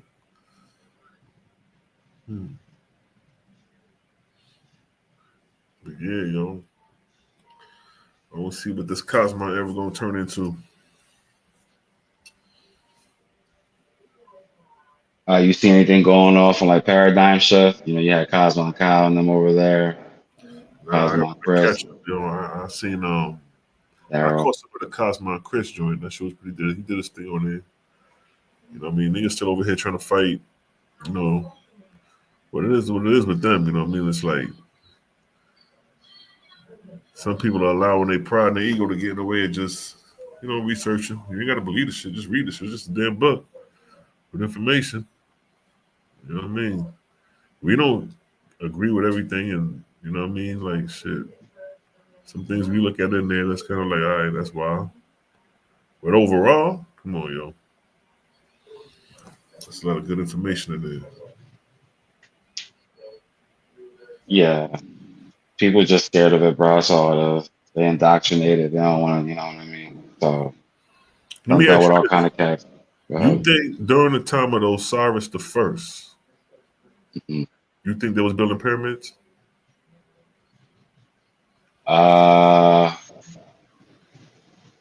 And there's no right or wrong answer to this. We just building this shit, you know. Yeah, I'm just trying to remember if I read that. It probably was. I mean, they were building, I mean, he did introduce science and mathematics. That was all from Osiris. Because you remember So in, you know, when the 23rd arc cycle started, it's a verse where it said they brought back the Osirian mysteries. And then Osiris the False, he built pyramids. So I'm just like, all right, well, if the Osirian knowledge was brought back, and then you got a nigga naming himself after Osiris the First, and he over here building pyramids, I'm like, remember what it tells you when, because Osiris the False is Chili Mung. And like, remember it said he was given Osiris and that was a name that was favored in heaven. exactly. So that Yeah, name and it was favored in heaven would have had to been from probably the from Osiris activity prior. exactly, yeah. He His left name start ringing out type shit. he left a big ass impression. You know what I'm saying? Like that Right, lasted.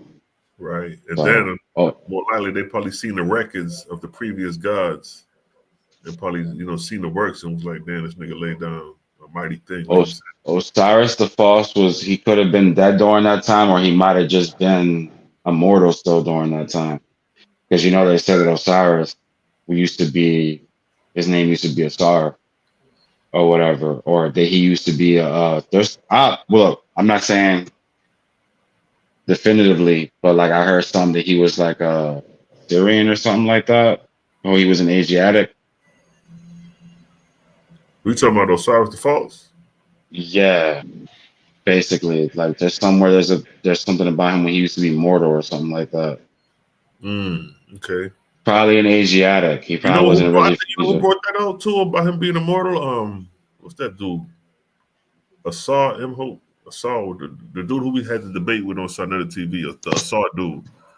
I think he brought out a reference where Asar was a man, like a one-time living man. Yeah, well, obviously, according to us, he had to have been. You know what I Right, mean? right, But right, right. how long he was in the spirit world, like. But Exactly. obviously, like I said, once you come into the spirit world and you take higher education, you get exposed to those libraries and those accounts and those heavenly regions of those things. Just like in the Owaski, It tells you somewhere in the Owaski that a lot of the histories that we read are just summary. So there's books in the heavenly realms that are more detailed. They're going to tell Right, you more about what Baal and Astaroth and them were doing compared right, to what the Owaski gives us. It's more exactly. detailed in the heaven. We just So, got what was needed. That was it. right. So Especially them 16 cycles, bro. I'll be like, I was to ponder upon that. I'm like, yo, can you imagine what them 16 cycles would have been like if we would have had them books? I Leading just up to think John Ballard Newbro, I think he did have the information. Remember, he didn't, John Ballard Newbro never published the entirety of the Owaski. and if he got them 16 So cycles sitting somewhere, bro, leading up to Pan, yo, that would be crazy. I'm sure he got it when he got the revelation. He just, for whatever reason, he didn't want to put all the information out. You know, something about It would have to he been a wanted. series of books. Yeah, it would have been. No, there's a lot of shit he didn't put. I heard the Owaski, bro, when it was revealed, a lot of material, Yeah, a lot facts. of material, Facts. double what we got now. That's the thing. And You read supposedly a lot of it. Huh? You read that? What's that? Romantic of the Red Star? I'm So not like, sure. What's that come from him? Barlow? I guess it's another book, but it's the Owaspy, but it's arranged. They got it arranged different. Like Hey yo, Daryl, what's the name of the book? Romance of the Red Star? Oh man, you gotta check this, man. If you read this, Louis, just the way it reads, like when it start out, it's like, damn, this shit kind of resonated a little bit stronger the way it lays out. Just the way it reads in the beginning. It's the same books in the Owaspy, but it's arranged different. Mm-hmm. Slightly different. It's like, let me see if Daryl remember the link. Daryl Malachi, if y'all can remember that Romance and the Rest. Let me see if I can put it up real quick.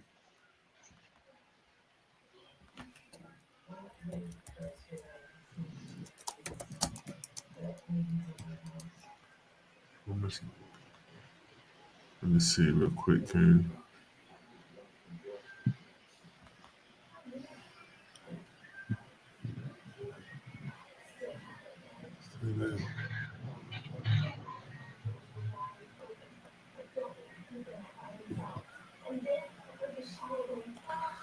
Damn, what think this? I wanna. Oh, Romance is a Red Star. No, I never heard of that. I have to look that up. Yeah, son, that shit is I'm trying to find a link where, but it's actually a waspy though. You know what I mean? All right, let me show up my screen real quick. Yeah, that's it, Jamil. Yeah, it's Romance of the Red Star. It's a waspy under a different name. Okay. Hold I'll on, have let to me see what's pull up up my with screen. that.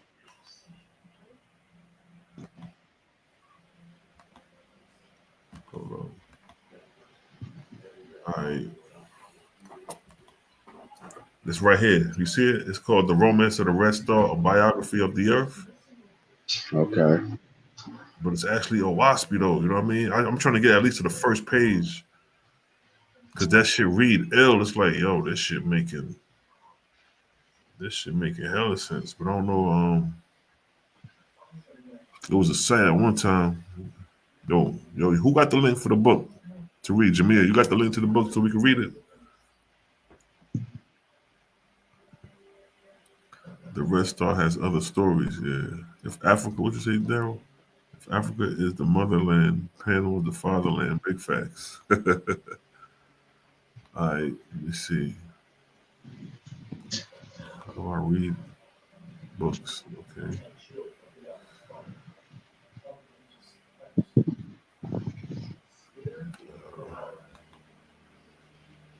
Oh, AI mode. Let me hit that.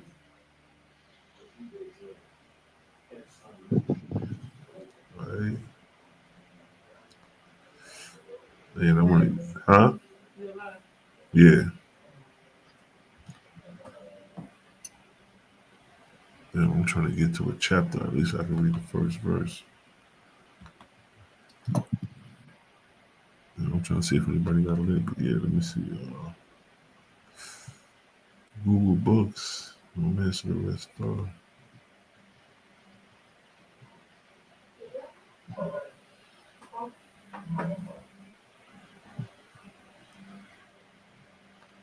right, let me see.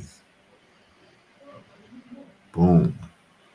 Let me see if I can get to a chapter or something. If this is it. Yeah, to what Daryl's saying about, yeah, the angels can see different spectrums of light. Earth must have given off red aura. Yeah, I think I read somewhere that that's because in the earlier times of the Earth, something about the core, it was still like radiating. Hey, look, you So see from that? like a See far that there? distance, I mean, my bad. What'd you say? you good. Now this Now I was is just this is the romance of the Red Star. But this is how it start out. Like this is how it's damn. It won't let me. Let me see if I can brief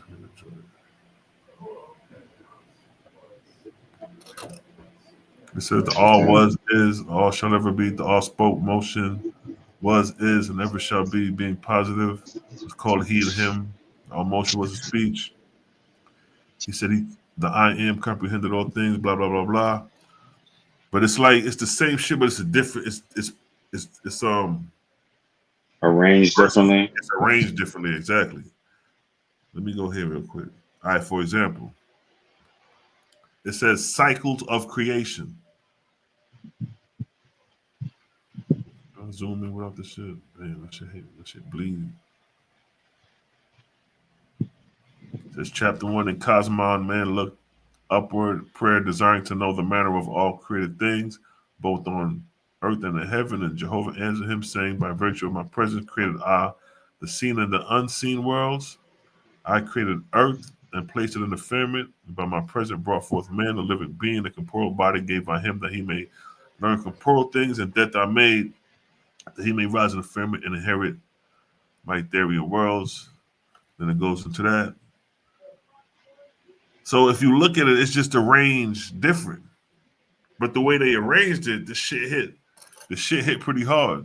I ain't gonna lie. When I was first reading it, I was like, all right, this shit hit pretty hard.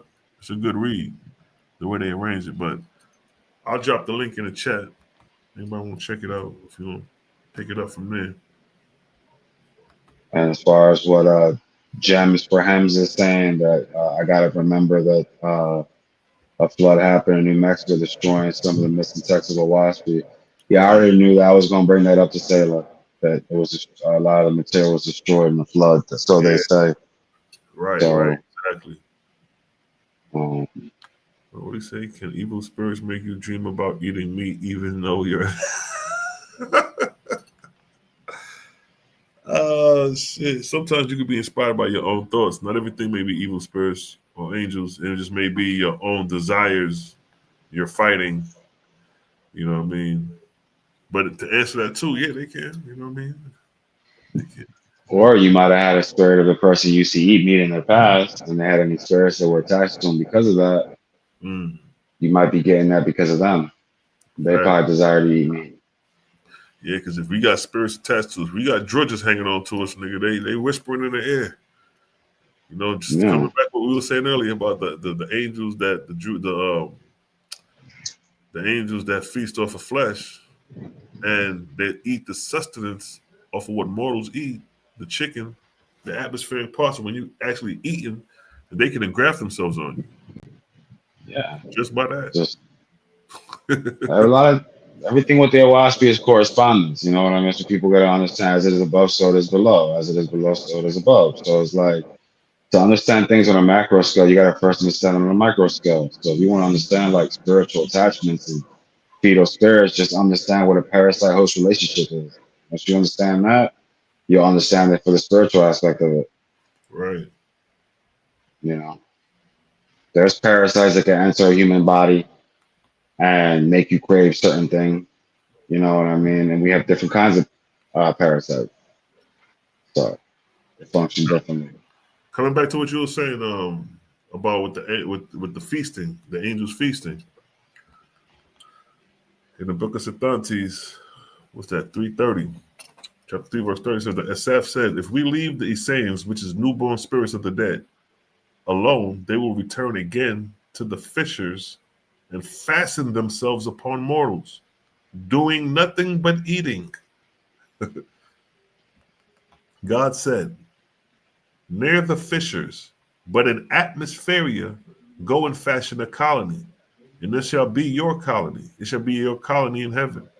Take these newborn spirits of the dead there, not showing them the way to the fishers.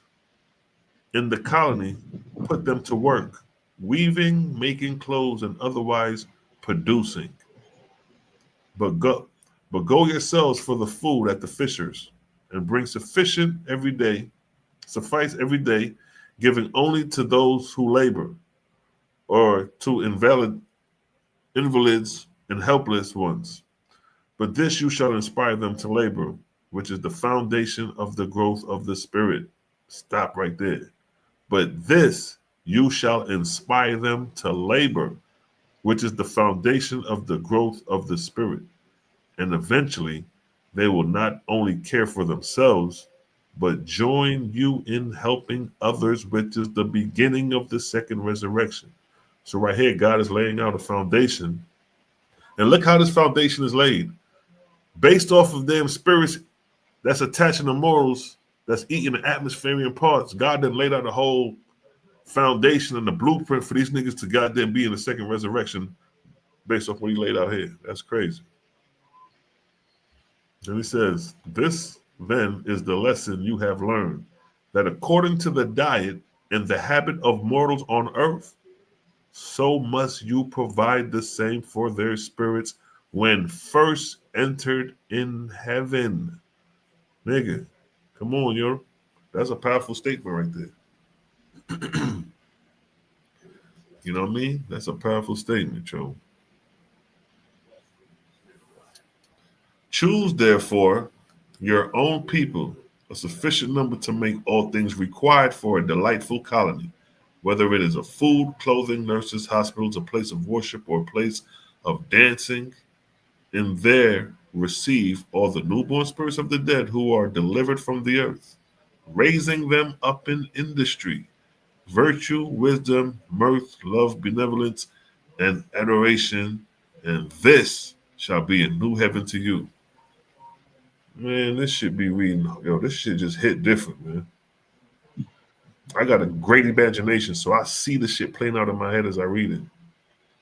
Yeah, and I heard people say, some people who have an issue with the philosophy, they say that it sounds corny, like something that you just read. I just be like, how's that?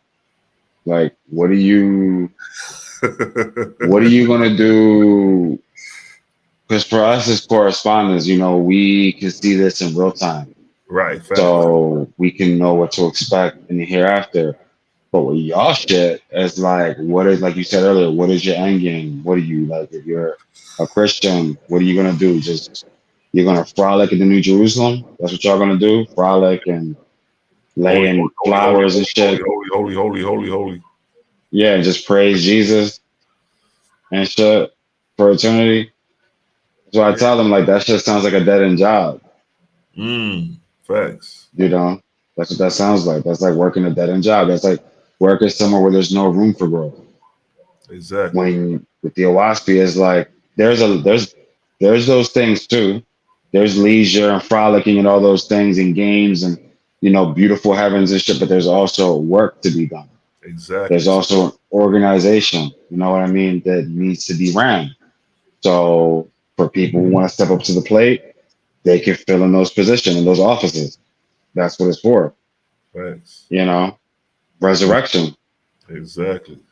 But people just don't understand that God is not the creator, so that's why they don't get it. You know what I mean? Like they had gone, man. They had gone. That God spell got them niggas bad. Yeah, don't get it. So, and they were doing that on Paradigm Shifts to Cosmo and Chris and Darren on them when they were saying that, oh, so God's a man, y'all worship a man. But it's like, keep telling you, ask me, God is not the creator. You know what I mean? You can call the creator God in the sense that, yes, the creator is king over all other gods and goddesses. Right. But when it comes to the position of God in heaven and earth, or whatever planet that God is stationed over, right? That's what God is. That's a highly evolved angel. You know what I mean? And all God does is function as an ambassador for the creator. We don't worship God in the Owaspy. We revere God and we honor God and we obey God, but we don't worship God. Yeah, God is the That's equivalent of great. a principal at school. If we put this in perspective at school, because the kingdom is like a school, so it's like God will just be the principal of the school. He's the overseer of the kingdom of the school. Yeah. You know, And teachers there and is the there's a chain of command. Sometimes you don't exactly, always go to the principal. There's people you go to first before you get to that level. You know exactly. what I mean? You may go to, So you know, what was that council in school where they had council or some shit like that? I forget. yeah, If you need a counselor, you go to the council office. Yeah, the council office. yeah, So even literal school is showing you the foundation of the kingdom. You have the yeah, students, which are the servants of the kingdom. You have the teachers, which are equivalent to the lords and lord gods, and you have the principal, which is the overseer, which would be equivalent to God within that yeah. one kingdom. But then you have other kingdoms, other institutions that are greater or smaller, but it's the same structure. And what happens when gods have to leave the throne for a little bit of time? They put on a sub god. And what Right. happens when your teacher leaves or something happens and they can't be there that day? They have a substitute teacher there. Exactly. Big facts. Big facts. So look what it says. Ye are my chosen an example, colony of all the kingdoms I shall build in my heavens.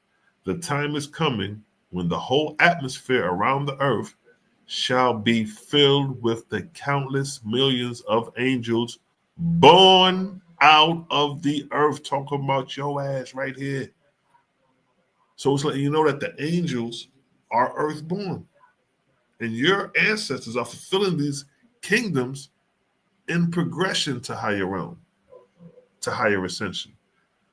And then within that process, you get to dance, you get to, just like life now, you go to work, come home Friday night, you may go out. Saturday night, you may go out, get ready for Sunday, you're back to work Monday. Same concept. And you may have an agenda. I'm going to save my money, I'm going to go get me a crib, whatever the case may be. You're trying to progress, you're trying to have a focus to something, anything, whatever it is. Where it says, be swift in your labor. The people spring up from the earth rapidly into heaven, meaning to say, people are dying from the earth rapidly coming into heaven. The spirits of the dead, especially today. Look at today. Look how many people dying just on a weekly basis. I ain't gonna say daily, on a weekly basis, how many people die just in the United States, let alone the whole world. So be swift in your labor, meaning the ancestors that are responsible for dealing with spirits that are people that are dying and crossing over, dealing with those spirits. So some people crossing over chaotically, some peacefully. They're dealing with all type of spiritual births. So be swift in your labor, dealing with spiritual births. The people springing from the earth rapidly in heaven, and every colony you now establish shall in time to come be a great kingdom, requiring experienced workmen. Whoever labors most efficiently for Jehovah, I will promote to wider fields. So it's showing you it's just not like you stuck in the kingdom. It's progression within the kingdom. It's going to be expansion in the kingdom. And you got to deal with the expansion. This shit is deep. Look at this. Ye are of the cornerstone of Cephas. You are one of the cornerstone of Cephas. And his house shall embrace atmosphere and the whole earth. Words are already taking root in the mouth of mortals. And for tens of thousands of years, war will reign. Mighty against might, might against might, darkness against darkness. Hundreds of millions will be slain in wars on earth, and their souls be thrown into chaos. Why your Bible ain't tell you that when the Israelites was going up into Canaan to kill off the Canaanites? Why he ain't inform you of the spiritual chaos? Hundreds of millions will be slain in wars on earth, and their souls be thrown into chaos. Even as you saw these spirits fastening on the mortals for food, so will spirits in chaos, millions of them, fasten themselves on the battlefields, still battling or fastening themselves on mortals, obsessing them to madness and death. Look at that. Look at that, Joe. You know what it is to be born in chaos spiritually, from dying on the battlefield, slain in war, and then in spirit, moving chaotically in spirit, and and then you find a host, which is a human subject to fast upon, and now you obsessing him. That shit is wild, yo.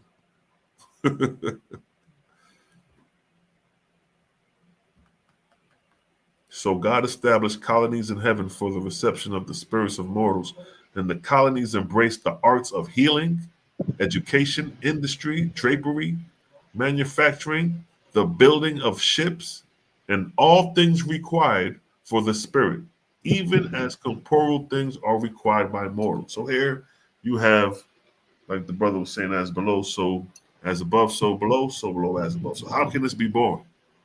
The art of healing, education, industry. How can education be born? Drapery. How can drapery, nigga, you getting freshly designed, you know what I mean? You got your, what's the dude name from Harlem? Forget the dude name, the fashion designer and shit. Forget his name and shit. But yeah, come on, yo. They wish I think they they just don't like it because it's not coming out their books. That's probably why I don't like it.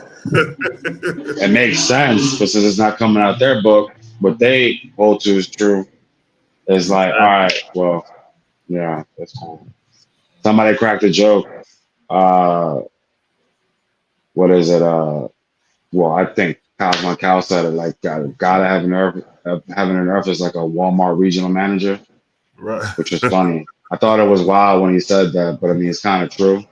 But like somebody said that when I was on call earlier today, they were like, "Oh, listen to the Cosmo Cal, and then we'll have you believing that you're gonna wake up, you're gonna die and wake up in a Walmart somewhere."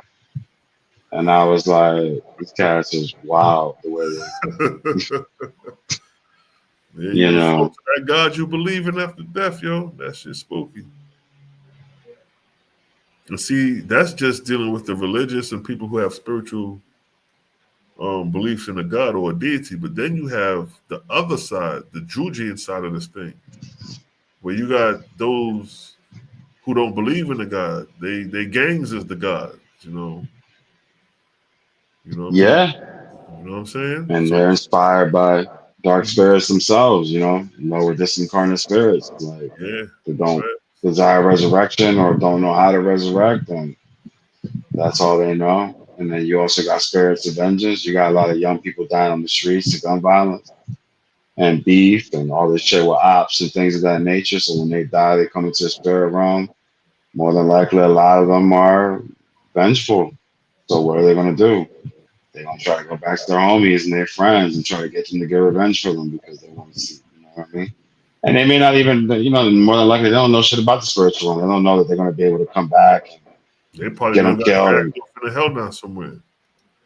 That could be the case too. They could have killed people and then somebody got them and then somebody was waiting for them, you know what I mean? Right, because you remember Life in the Unseen, yo, it was like, the dude was like, he seen people there, like someone was trying to get out, they couldn't, it was like in a pit that they couldn't get out from. I was just like, and I heard that in another source where they describe the lower realm or the Hadean realm, like dark caverns, like a big crater, like in these dark, they say reptile, dark beings or whatever.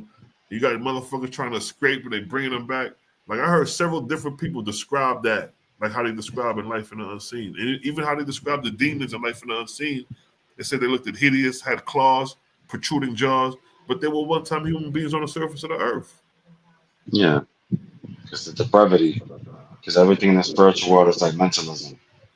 So like, say it again. Everything when you cross over into the spirit world is like mentalism. So now things kind of work in reverse. And like one of the things in Life in the World Unseen was, I know he's seen a man that looked older, but he talked to a spirit god about it. And they said we're careful not to assume someone's age because just because they look older doesn't necessarily mean they are older. That could just be because, okay, so when you're in the spiritual realm and you rise in like love, power, and light, and knowledge and things of that nature, you look younger. Right. Exactly. So you probably the furthest you probably revert to is like your 30s. That's when you're in the prime of your life. Right. But when you do like wicked and you start to like fall into darkness and shit like that, you start to be corrupt. And when you get old and you get wrinkled and shit like that, that's a sign of corruption. So beyond that, probably as now, once you're past the old decrepit look and you just keep falling deeper into depravity, now Right. you're just reverting back to a beast. So now you're getting claws and the midpoint of your face is protruding like an animal and you're getting That's canines and shit. crazy, bro. As a Probably spirit what it is. entity, that's crazy. Yeah, That whole because you're thing with falling the into Baphomet, depravity. yeah, the whole thing with the Baphomet and shit. You know what I mean? The two huffs and shit like that. Like, yo, you got entities, you got spirits, angels running around here looking like demons, yo. Yeah. Just like even So now, like you may see, you may see somebody from high school. Use a shorty for example. She may look good in high school. And you may see it 15 years later. She got fat old way looking, ain't looking, you know what I mean? Looking a certain way, like damn. Just imagine that decrepit kid continues on, you know what I mean? And you don't correct yeah, it. that's what happens, man. You know what I mean? And some of them spirits down there when I was talking about in the books, they didn't have like no like personal agenda against anybody. Some of them were just wicked. They just enjoyed doing that. Yeah. It wasn't that anybody killed them or anything like that. You know what I mean? Facts. And some people that die like that, some people don't always go, don't always get vengeance. That's just depending on the spirit. It depends on what circumstance, what happened. You know what I mean? Like some Yep. people, they might cross over and they may like, you know what? I did try to kill him. He got the best of me. It is Right. what it is. Right. Then other spirits will be like, fuck that. You know what I mean? Coming for your head. I'm Right. coming for your family. You know what I mean? Like, And see, that's what people don't understand. It's like, yo, you are solely responsible for that because in that situation, it's just like in real life. You get to somebody, God ain't coming out the sky to help you. You got to figure that out. So when yeah, you kill somebody and cross, so if somebody broke into my house and I killed him, I had the right to do that. I was in my right. He came into my house and I killed him. Yeah, you right on that. On the physical, according to the government of men, yeah, you right. But spiritually, if that motherfucker got vengeance, and even if he came to kill you, and if he got vengeance when he crossed over to get at you, he can still get at you when you cross over. And he can get at you and drag your ass where you need to because you a newborn spirit coming in. He's already got the advantage of being over there. He may have been over there 20 years prior to your passing. So by the time you done pass, he's 20 years in the realm. He know exactly what to do. He know where the locality's at.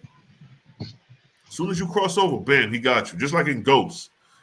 In the movie Ghost, when the dude got hit by the car who killed Patrick Swayze in the movie. And he got hit by the car and he saw himself dead.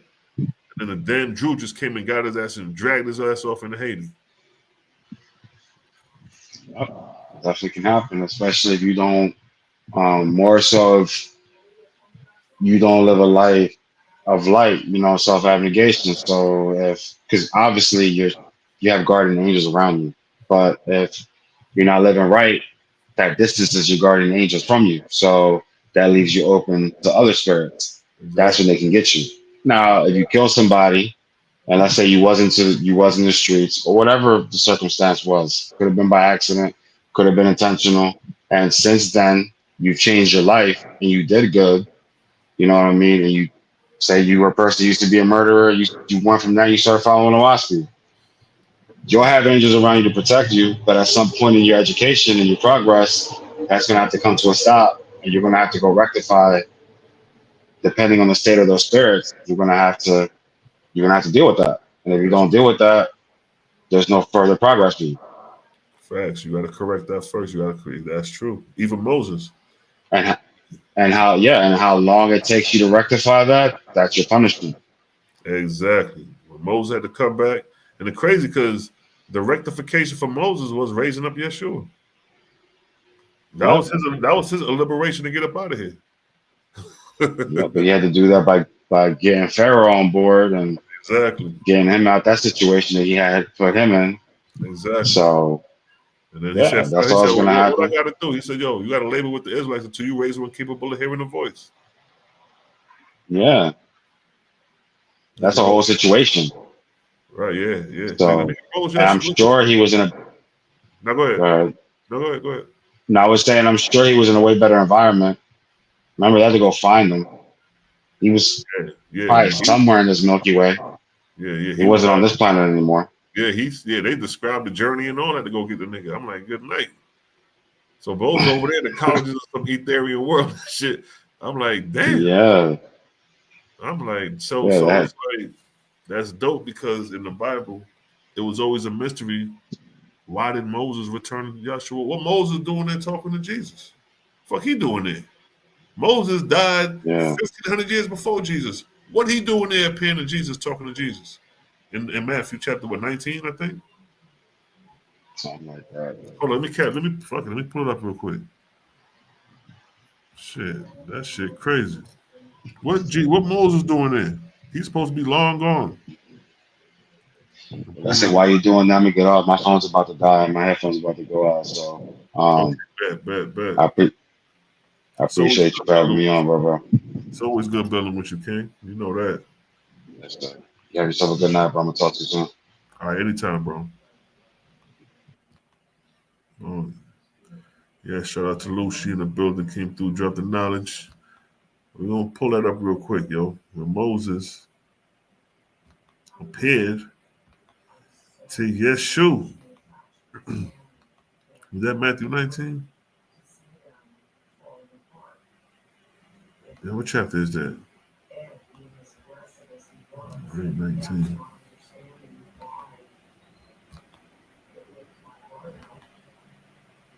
Oh, no.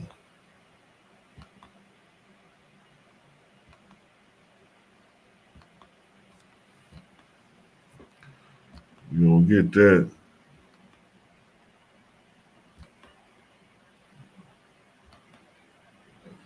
What chapter that is when Moses appeared.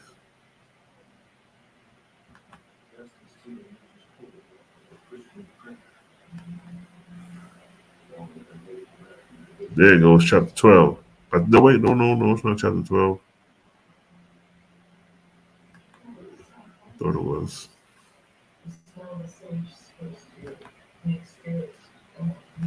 What chapter that is?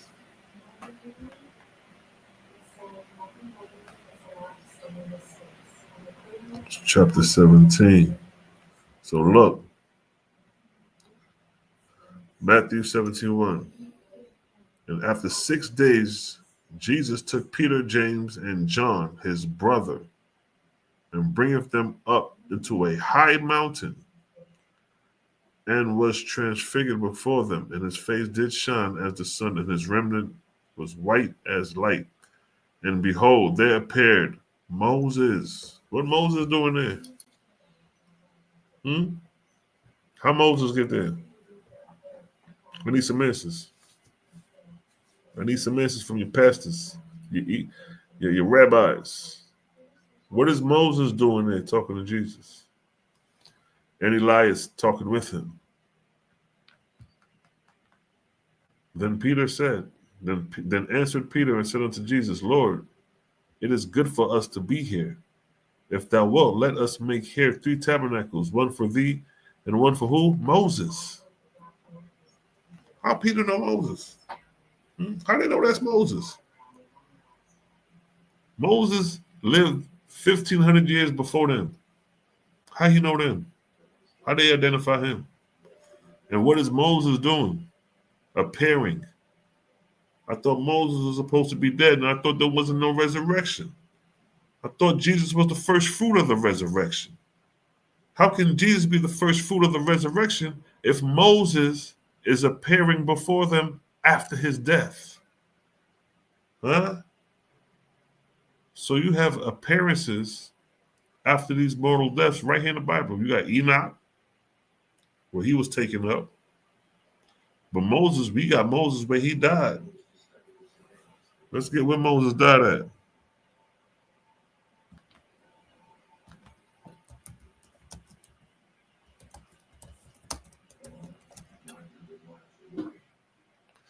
Let's get that. Deuteronomy 34.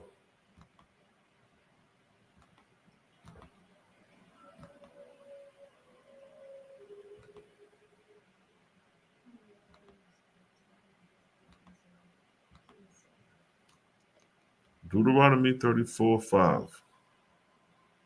Look what did that say? So Moses, the servant of the Lord, died. That's all we need. We don't need no more. We don't need nothing else. We don't need no more of the other verses. That's all we need. He died. Deuteronomy 34:5, Moses died. There it is. Matthews 17:3, behold, there appeared unto them Moses. What are we talking about here?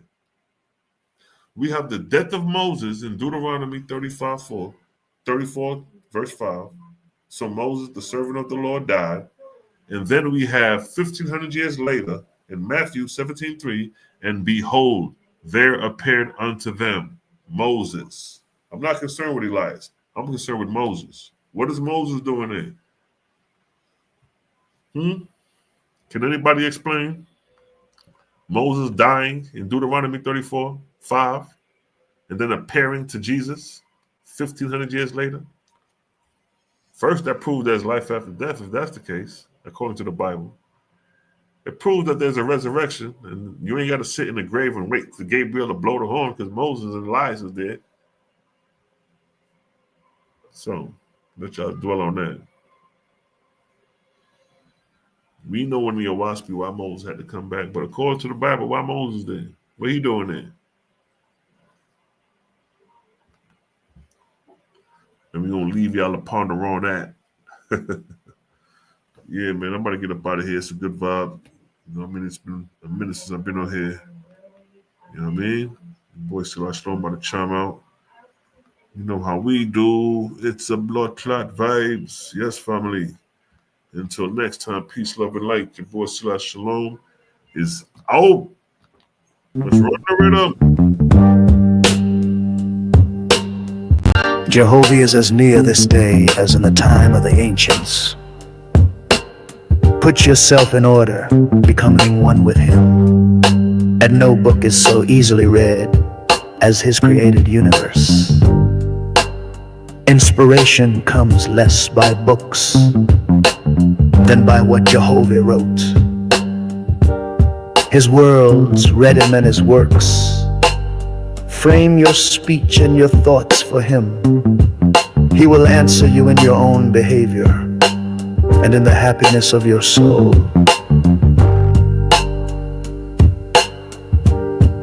Great wisdom cannot be attained in a day, nor purity and strength to overcome temptation, till the growth is from the foundation.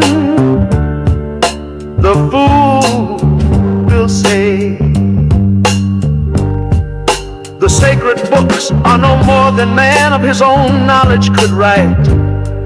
Yet he has not wisely imitated the power of the words of your God. Let him do this well, and behold, he will also declare my words are from me. Yes, he will recognize them wherever found. It is the will and wish of your God that all men become constitutionally capable of receiving and comprehending the highest life, and that they shall no longer depend upon any priest, church, oracle, holy book, or upon consulting the spirits, and that their behavior may make the earth a place of peace, with long life to all people, for the glory of Jehovah. To his Etherian gods and goddesses, Jehovah said, as you have founded arcs of light in my Etherian heavens, to determine the travel of my corporeal worlds, so shall my God of the earth inspire mortals to build lighthouses for man's ships that travel on the oceans, and those who travel in the ships.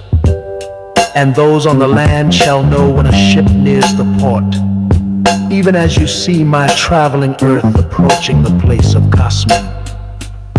For this shall be an illustration to mortals, that I have appointed cycles of times and dawns of times, with gods and goddesses to superintend my creations in tenderness and love. Lest by chance man becomes despondent, saying, alas, Jehovah did not provide in wisdom commensurate with the magnificence of his creations.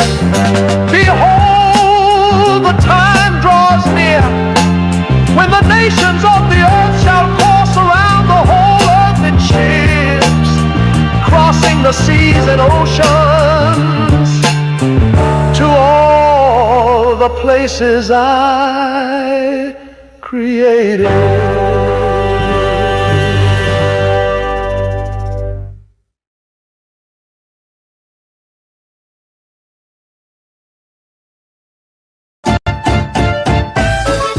Bittersweet herbals. What it tastes is bitter, but the results are sweet. Bittersweetherbals.com.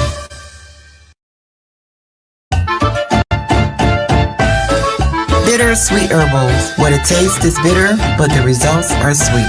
Bittersweetherbals.com.